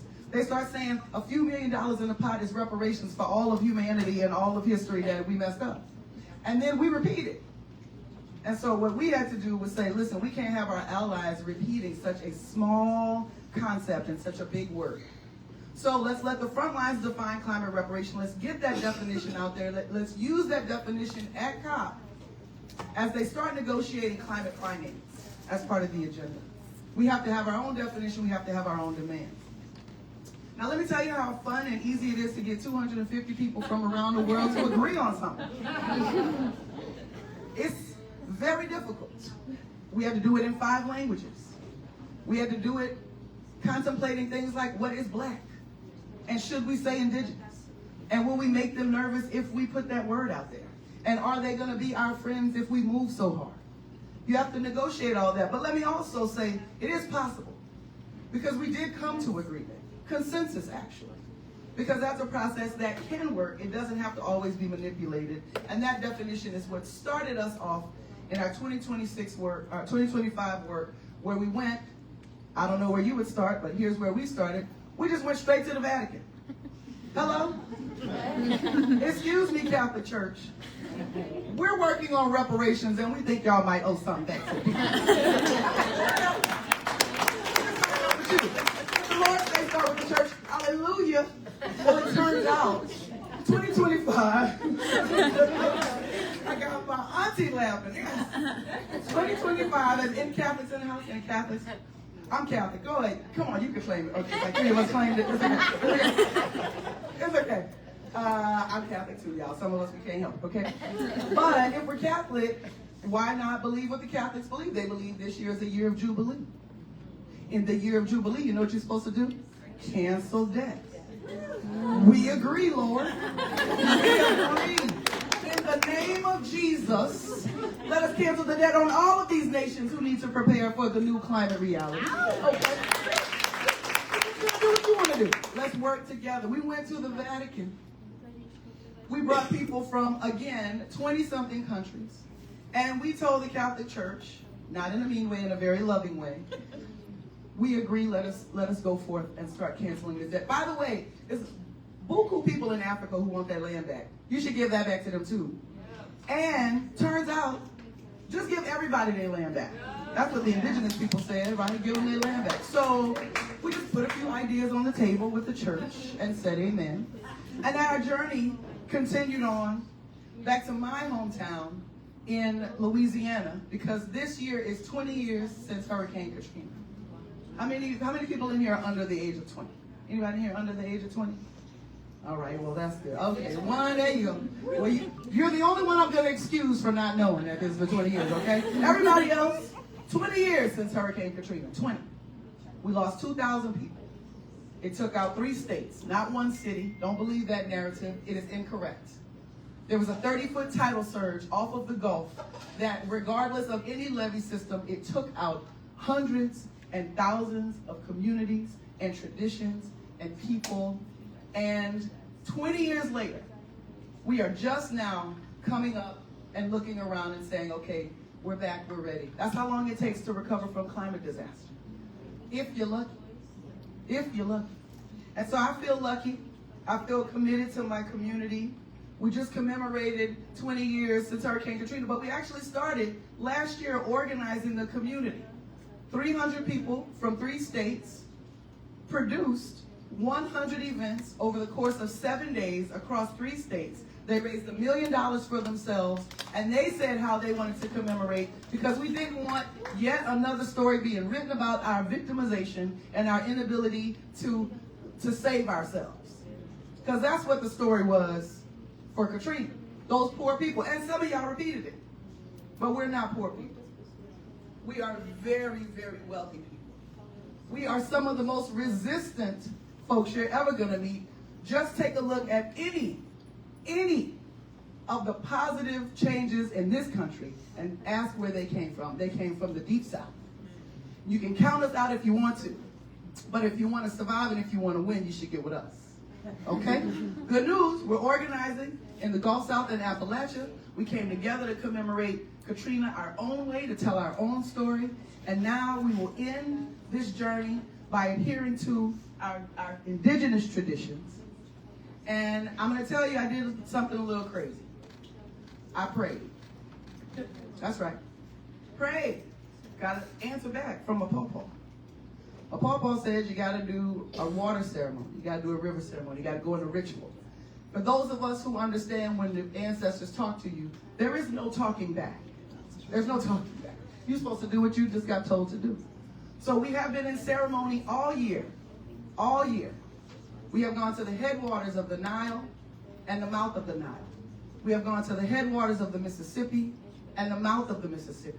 We are now going to the headwaters of the Amazon and the mouth of the Amazon. We have collected water from each of these places and poured water from each of these places. And we will bring the water, the final water, to the indigenous Kikuyu tribe in eastern Kenya, where the oldest bones of humans are found. Y'all didn't know y'all were black? Okay, we'll talk about that later. I don't want to shock you too much. We'll talk about that. We'll talk about it later. Yes, the original bones are in Africa, everybody. Go deal with it. Go deal with it. Take some time with that one. We're going to bring the water from these mighty rivers back to the indigenous women of where the oldest bones are found. Because we are going to conjure the spirits of all of our ancestors, and yours too, to take on these crazy dudes. Them dudes. But we got ourselves a fight. You got to call the ancestors in on this one. We got to become better feminists on this one. We got to work with everyone on this one. We have to be in ceremony on this one. We have to be in prayer on this one. And we can do it. We always do. We always will. And I'm looking forward to working with each of you. Ashe.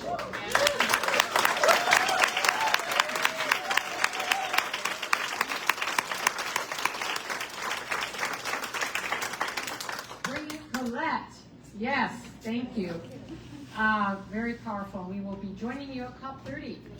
Yes, thank you.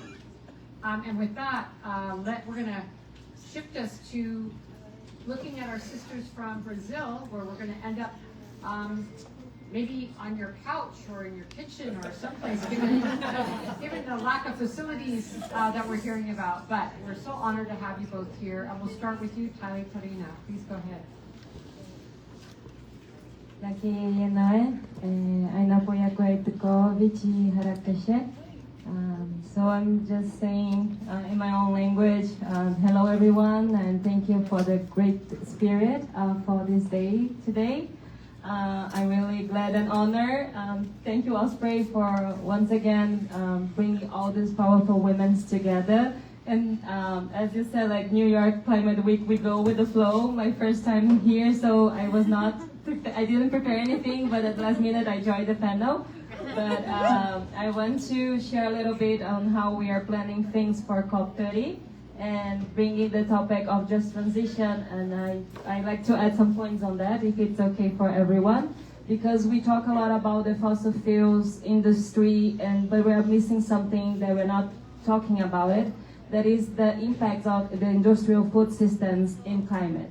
So I don't know if everyone knows, but the industrial food systems is responsible for more than 35% of the emission of green gas emission, and people are not talking about that. Their lobby are so good that they managed to keep agriculture and food systems outside the Paris Agreement. So that's why we don't talk about that inside these negotiations rooms. But a big but on that, we are feeling it. Like people that lives in the grounds, that depends in the agriculture, they are feeling climate change. And in Brazil, we had a really bad case in the south, in Rio Grande do Sul, where a lot of people lost their plantation because of the floods. So we need to talk about that. And one other thing, this path to go to COP30 in Brazil is talking about the importance of food systems. Not only to adapt our production, but how we can mitigate. Because right now people are just talking about the solutions for the food systems, because we need to keep eating, right? Like we need to have food in our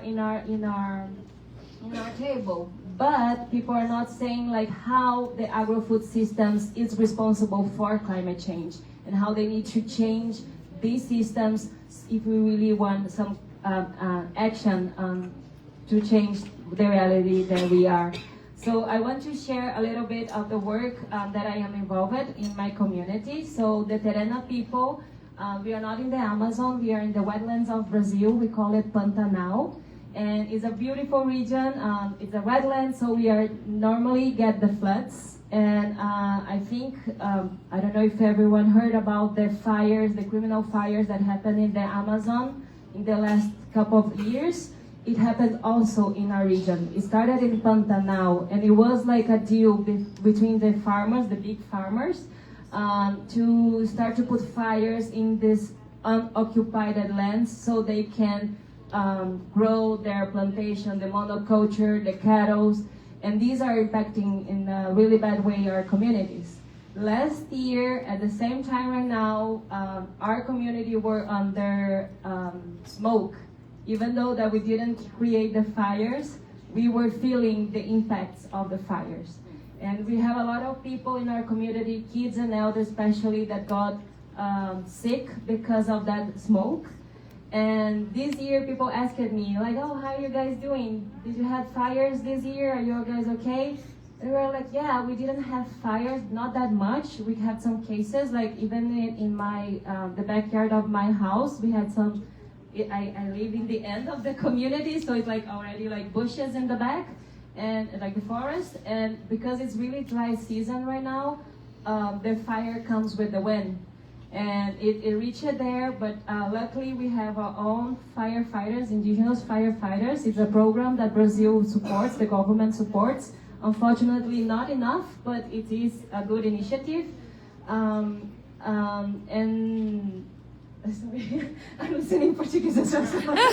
Sorry, my mind got confused. Sorry, but we didn't have that much fires, small fires in our region. But we are feeling the impact. No, sorry, you can keep translating. It's just sorry, I didn't want to interrupt the translation. But what happened and the impact that we feel this year is the lack of water. So a lot of the natural lagoons that we used to have in our community, it's totally dry. And it's scary because the last couple of years we saw the lake going down and down and down. And last year, we were kind of shocked because we took the kids, because it was really hot, we don't have water every day in our homes. We had to wait for the specific day so we can fill the tanks of waters. And if you don't fill in that day, we're gonna be without water. So the kids were suffering with a lot of the hot weather. And we took them to the lake in the hope that they could be refreshed. And unfortunately, when we arrived there, a lake that we used to dive in, like not even touch the bottom of it, it was in my ankle, and we could see the fishes boiling because it was so hot water. And that crushed us, and I even got emotional because I heard my parents talking about climate change, not in these words, but how the environment would change with the human behavior. But I expected to see that when I was elder, like, like not right now. And what scares my heart is that the kids that will come will not know the territory as we used to know, as we know as it is. And scientists, West scientists, they say that if we don't change what is happening in the Pantanal right now, Pantanal will not exist anymore. And for us, it's unacceptable that our region, and so the sister that was in the other panel talking about the small island, for me, I totally in solidarity with them, because it's unimaginable to lose our lands and had to migrate to have a condition to just to live, And so, okay, bringing back the subject of the stopping the emotional part. Right now, Brazil has a good opportunity to talk about agro-food systems and the impact that they are causing in our lands. Because Brazil has the solution for many of our issues that we are facing in climate change. But there is a lack of political will.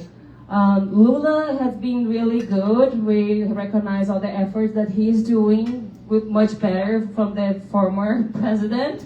I think you guys are hearing the news about what is happening in Brazil, but we're still missing a lot of his commitment.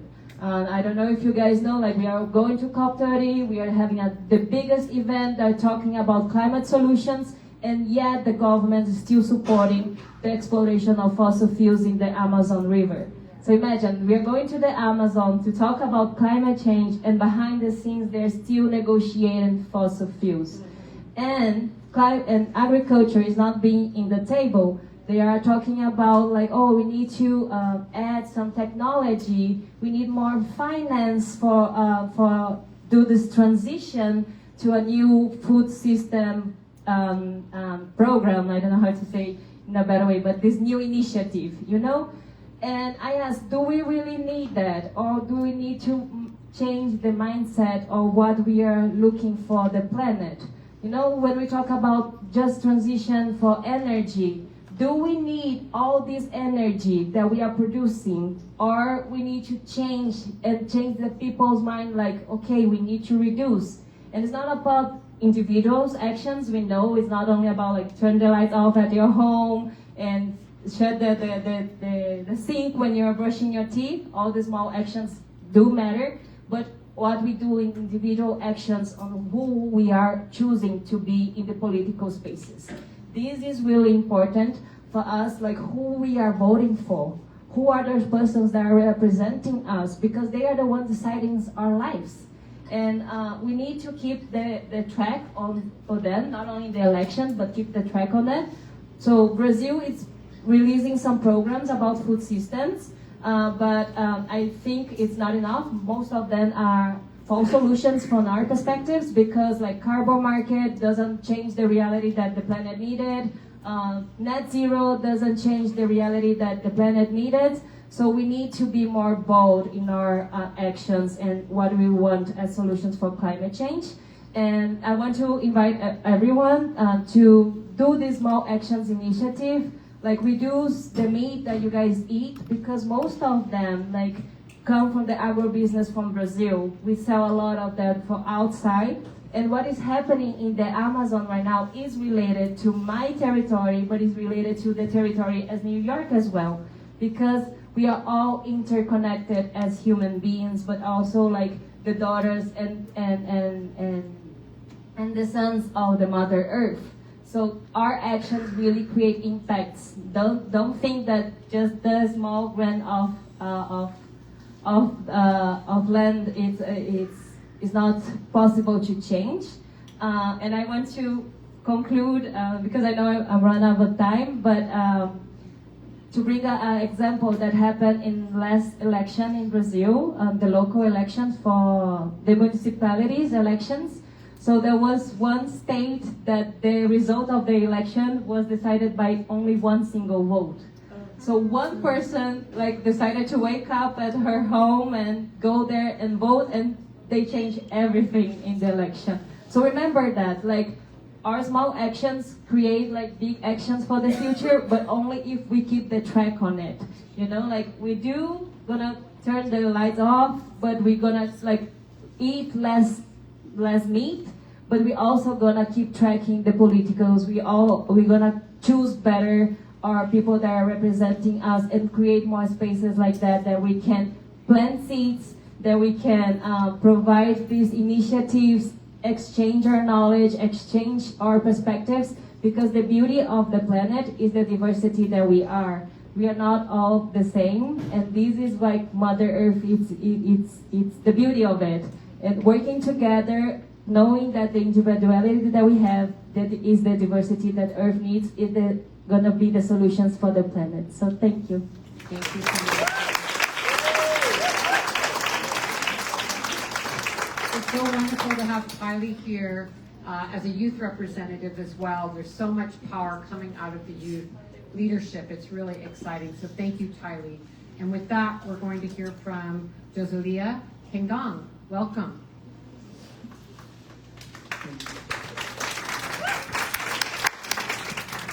Mahatar, Yambref, Regref. Bem, quero cumprimentar a todos vocês, especialmente as mulheres, cumprimentar as não mulheres também que estão aqui presentes. I want to thank. You hear me?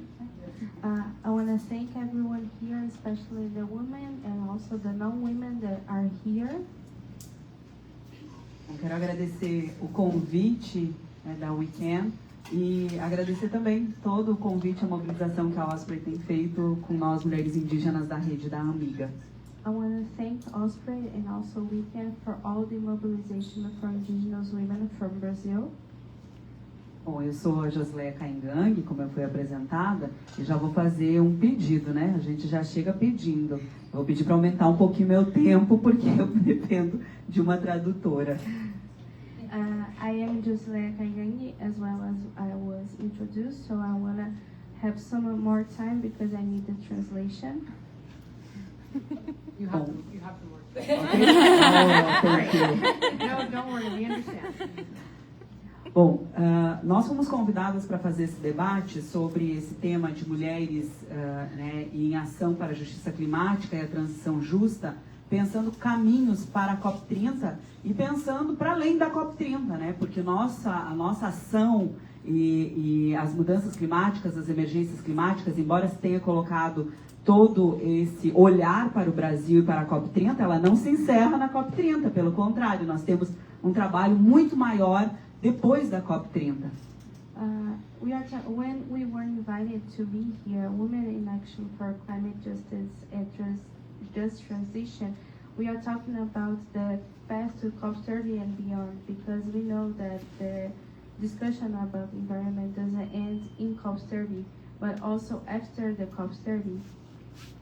Nós pensamos para esse diálogo em compartilhar com vocês algumas das ações que nós temos feito, né, enquanto rede das mulheres indígenas no Brasil, para transformar os sistemas locais, mas também esses sistemas globais, para que a gente possa pensar, né, essa abordagem regenerativa, para que a gente possa pensar a priorização dos direitos, tanto dos povos indígenas quanto da natureza. When you think about the proposal of this dialogue, us as Amiga, we want to share our main actions to transform our local and global systems. We have to think about an approach that is regenerative, and it's based in our indigenous rights and also in our women's indigenous rights to face the social crisis and economic crisis that we are facing through. Bem, em abril de 2024, no nosso acampamento Terra Livre, que é a maior mobilização indígena do nosso país, e eu ouso até dizer, talvez seja a maior mobilização indígena do nosso planeta. In April 2024, we had our free camp, and I have to say it is our major Indigenous national mobilization, and I have to dare to say that it's the biggest in global level. Nós iniciamos uma discussão para a construção e para a escuta das mulheres indígenas sobre as questões climáticas. Então, nós fizemos escutas nos territórios indígenas, nos 7 biomas brasileiros, porque nós éramos 6 até o ano passado. Do ano passado para cá, nós já somos 7, porque nós consideramos a zona costeira e marinha um 7º território, um 7º bioma, onde as mulheres indígenas estão presentes. We have accomplished 6 conferences in our ecosystems in Brazil. We have 6 of them, and now we also have the 7th one, that is the coast of Brazil. That is the sea, that is the indigenous women that are also in those territories. E as nossas discussões foram pautadas para pensar a COP30, né? Então, nós mulheres indígenas rumo a Belém. Our discussions were about the COP30 indigenous women towards Belém. E a minha parenta Thaili falou do Rio Grande do Sul, da enchente, né? Os povos indígenas que foram afetados no Rio Grande do Sul, que foi 98% da população indígena, porque é o meu estado, ele faz parte do bioma Pampa. Então, o nosso bioma lá, ele é um bioma pequeno, mas nós temos grandes biomas onde as mulheres indígenas são as responsáveis pela gestão dos territórios. São elas que cuidam dos territórios. E esse cuidado, ele representa aí 83%, né, juntando os territórios indígenas globais, da proteção da biodiversidade do nosso planeta. As well as my sister had said about the Rio Grande do Sul, that suffered a lot with the floods that is located in the ecosystem Pampa.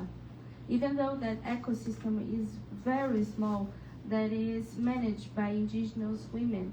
And we can say that the floods affected 98% of indigenous communities in Rio Grande do Sul. That's the one that I came for, that I was born. And also 80% of indigenous women are affected by the climate change. Bem, nós fizemos essa escuta em 7 territórios, em todos os biomas, e realizamos a nossa grande assembleia, que vocês devem estar vendo as fotos que estão passando no painel, que foi deste evento. A nossa grande assembleia aconteceu do dia 4 ao dia 8 de agosto, e nós tivemos aí, durante a nossa assembleia, em Brasília, a reunião de mais de 5.000 mulheres indígenas. We were, during those days of 4 and 8 of August, we had our great assembly of indigenous women in Brazil.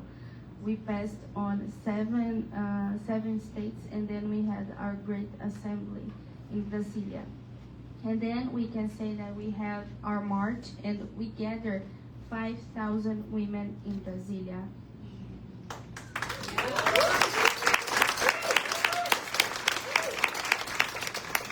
Bom, a nossa conferência das mulheres indígenas, ela é um processo, é um resultado, desse processo de escuta, de mobilização dos territórios, de construção coletiva, que é articulado pelas mulheres indígenas do Brasil em assembleias quinzenais que a gente realiza a partir desse ambiente virtual que nós passamos a utilizar com mais constância durante a Covid-19.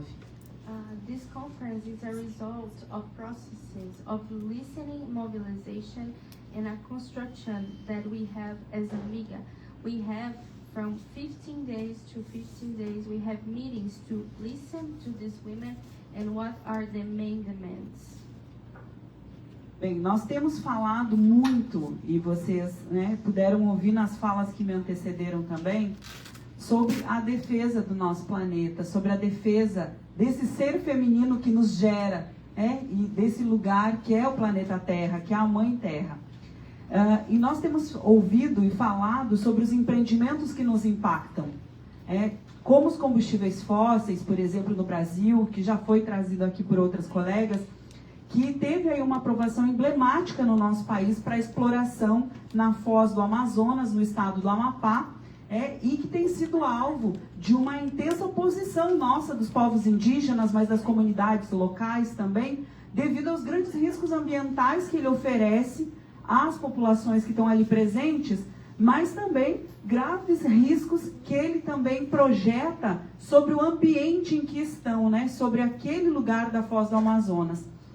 Essa região, embora ela tenha um potencial petroleiro, como é falado para todos nós, ela também abriga ecossistemas que são muito sensíveis para as próprias comunidades indígenas tradicionais, e isso traz uma grande preocupação sobre vazamento do óleo, a contaminação dos manguezais, dos recifes, dos corais, enfim. Mas um outro grande apontamento que a gente precisa fazer sobre a exploração petroleira na foz do Amazonas é que ela vai contra o que o governo brasileiro tem se comprometido, que são com as metas climáticas. We have been talking to the world about the defenders of Mother Earth, as well as my other colleagues have said about against the big industry. And in Brazil, as well said by my sister here, the approval of the exploitation of Foz do Amazonas in the state of Pará. And when we are saying about all the things that exploit those ecosystems, we are talking about how it is controversial that the government of Brazil is talking about the climate goal, and even though is also approving the Foz do Amazonas. Bem, durante a nossa assembleia, nós trouxemos alguns compromissos que a gente gostaria que o governo brasileiro solidificasse com nós, mulheres indígenas.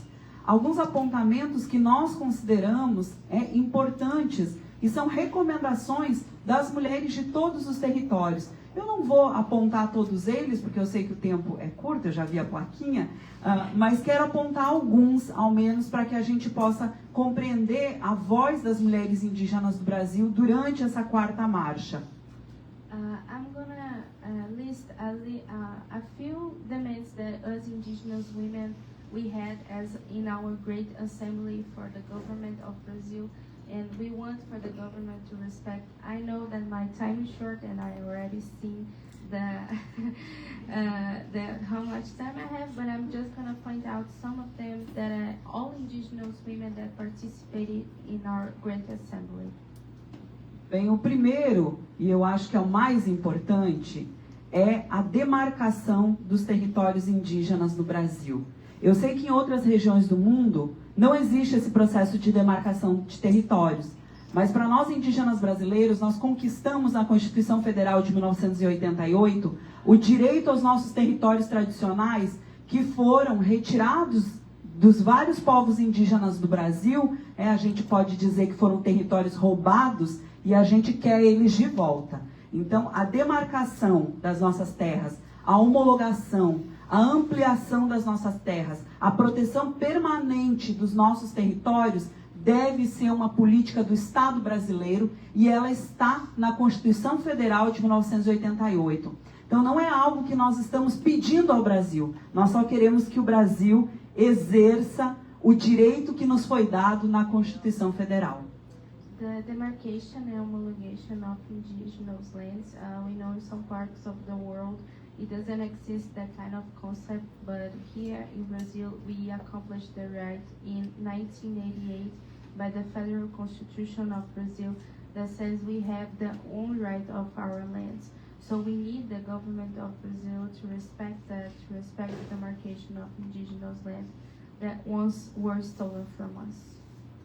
É só assim, e aí eu já vou me encaminhando para o final, só dessa maneira que a gente acredita que nós, mulheres indígenas, vamos continuar protegendo os territórios, gestando os territórios indígenas e promovendo a vida nos nossos territórios.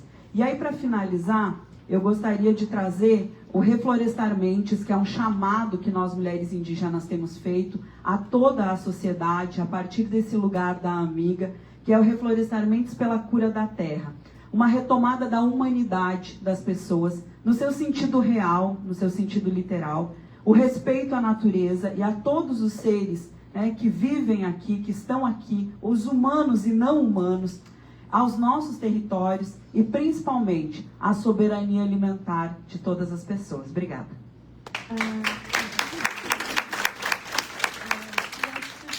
To finish my line, I like to bring a concept that in Amiga we bring, that is the reforest minds for earth healing. We know that us indigenous women are responsible for nurturing the earth and also to taking care of our children, and we need the respect for nature and all human beings and also the beings in the nature in our territories, and we need safety in our territories. So thank you. Thank you.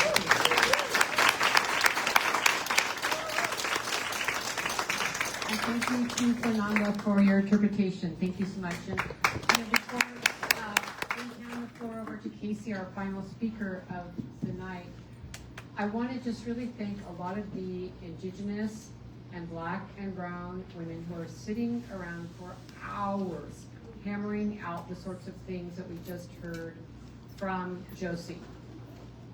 These intricacies you can hear are requiring enormous negotiations, meetings, time away from family, funds that don't exist to meet because of fighting for their lives.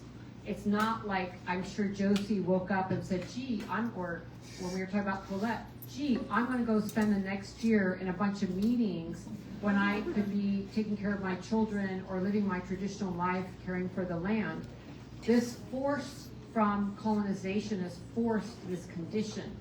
And so I just really want us to hold with all of these women that because of fighting for their lives, there is this process that they're being forced into. And not only that, and I'm going to hand over to Casey, is that one thing that we can overlook, because if we're not Indigenous, we might not understand this, is it's not just like when we talk about these territories and why we're talking about demarcation or land back, is when you remove Indigenous people from their land, they are deeply embedded in the water, in the stones, in the earth, in those plants, in those trees, in that place. And it is a form of cultural genocide. And it's real, and that term is not an exaggeration. And so we need to really listen and understand that this is truly a life and death thing. It's not just like, we'll go move. It doesn't work that way. So I just wanted to really acknowledge this hard effort that you're hearing coming out from the space. And with that, I'm so honored to hand the floor to my auntie, Casey Camp-Hornig.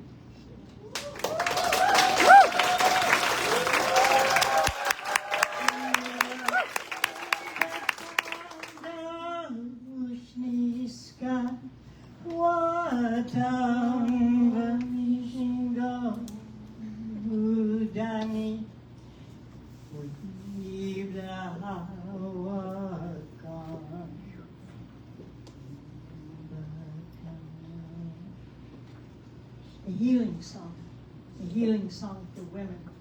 I'll finish that at home. I was talking with the earth just a bit ago,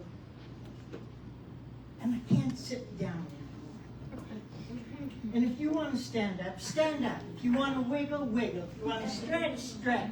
If you want to shout, shout.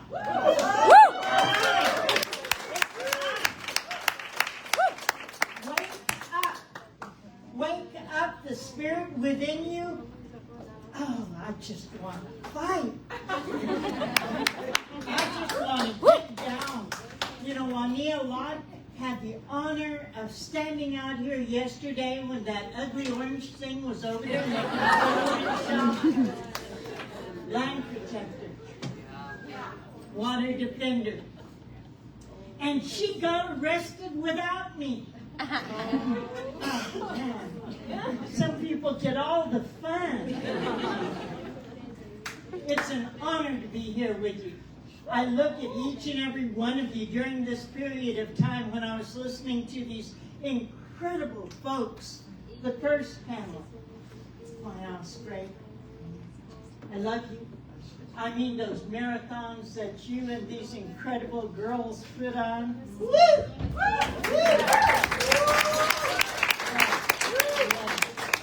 I can't quite run that fast anymore, but I'll catch you. Yeah, we really appreciate that. And then listening to this, I'm so inspired. I'm seeing you. I'm seeing the men who are sitting out here. Man, I'm proud of you. My sons, my companions, my grandpas, my uncles. That's who they are, is this kind of man. The man that understands that there's a balance in the universe and that they have to empower the women if they want to assume power and have us respect them. I respect you for being here. I appreciate you. And all you women, get bad. Get rowdy. Get down. Do what you have to do, because it's time to win. Ooh, we like to win. We like to win. There's been generations and generations. And about that Catholic Church. What are we going to do about the black robes, man? They don't, no honor. No honor. No honor. And what are we going to do about the doctrine of discovery? Really? Oh gosh. I'm still waiting to get discovered, you know. One day they'll remember that they took the land of the Ponca. This land they call Manhattan. All the stolen land on Turtle Island, all around the globe right now, because they believe that there's no life in the Mother Earth, in the Father Sky, in the Stone Nation, in the corn that blows like this, in the wind that blows in the Thunder Nation, in the stream that we all drink from. They don't remember it's alive. And that's the difference. Life is us. If those things were not alive and we ate and we drank and we breathed, would we have life anymore? What happens? What happens when the spirit leaves the body? The body dehydrates. The fire leaves the body and it becomes cold. It disintegrates and regenerates within the Mother Earth. Oh yeah, we're all that. We're all that. We're all her. We're all part of a sacred system of life that has been disrupted in the stupidest way possible.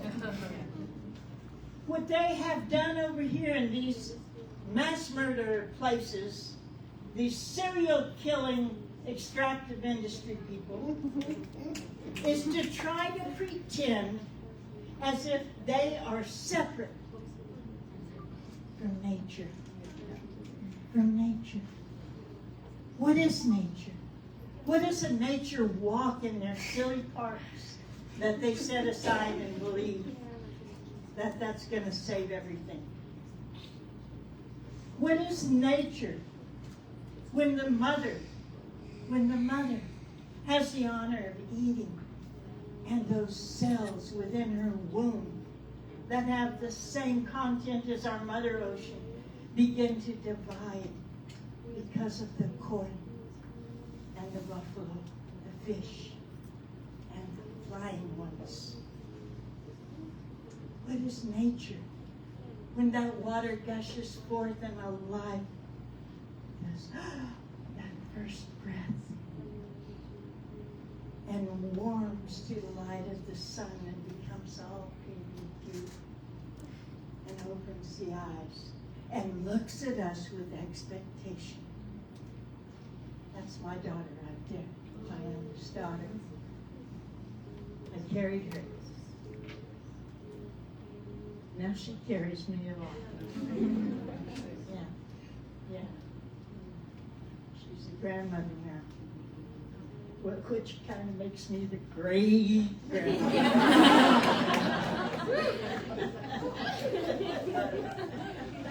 There's a natural order of things. We got to keep this straight. So I just want to tell you guys that, very recently she's had to handle some big stuff for the family. And I now tell her, you're a full graduate of MIT. You're a matriarch in training, no more. You got full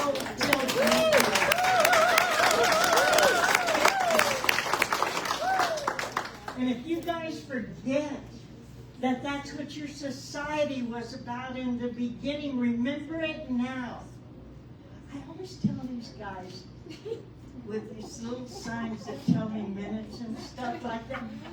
In the Ponca language, there's no word for time. It's daytime, it's nighttime, it's springtime.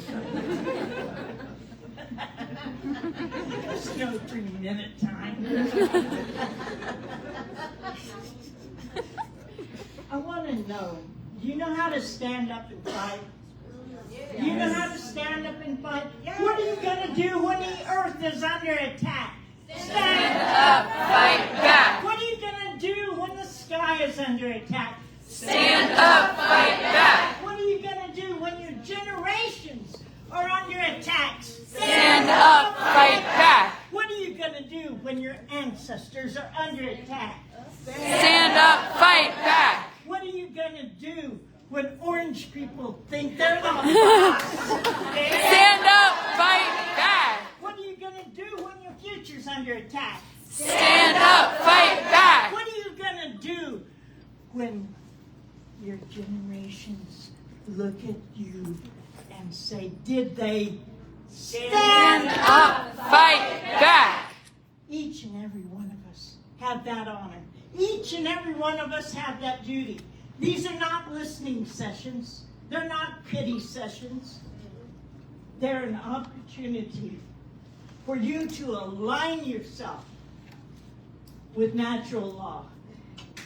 It is an opportunity for you to be inspired and inspire yourself to inspire others. It's an opportunity for you to host a pot of beans and some cornbread with your neighbors and say, you know what? We've got to do everything. We have to vote. We have to flood the streets. We have to live and walk the walk, not just talk the talk, not just listen, but stand up. Fight back. Stand up. Fight back. Stand up. Fight back. Stand up. Fight back. Stand up. Fight back. Stand up. Fight back. Stand up. Fight back. Stand up. Fight back. Stand up. Fight back. Stand up. Fight back.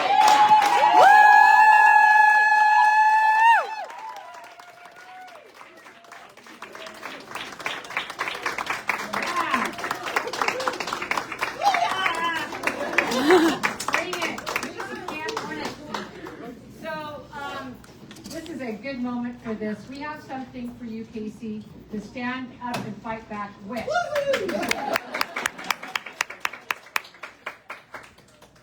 love to see it. Just so you know. This is something that Casey requested, and so we're going to give it to her right now. Get up here, Julie.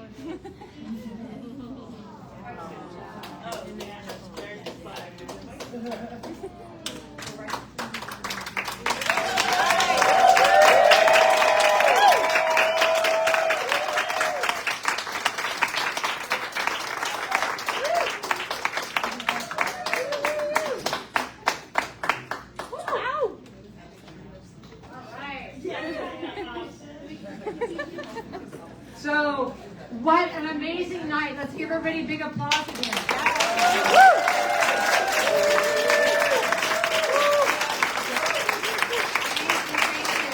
What an amazing evening. Thank you for being with us. I did want to say something to Colette also, because thank you for all that you said. And one of the things that we learned, we just put out a report.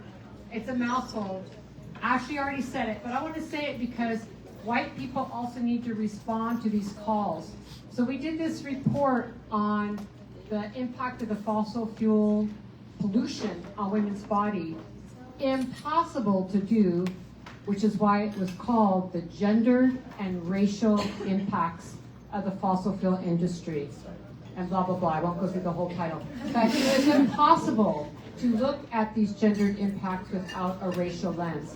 And I just really want to lift up calling that out. And yes. So, and I want to thank you who flew up from Brazil. Not easy to do. Imagine coming across the border right now. Big applause for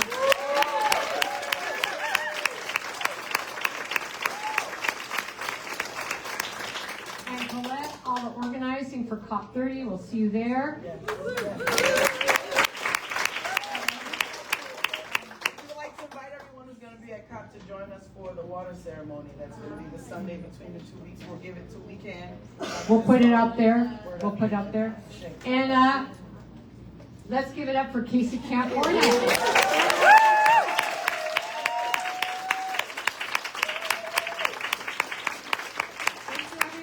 Joining us for a stellar evening. Let's walk out of here. Let's do the work that needs to be done.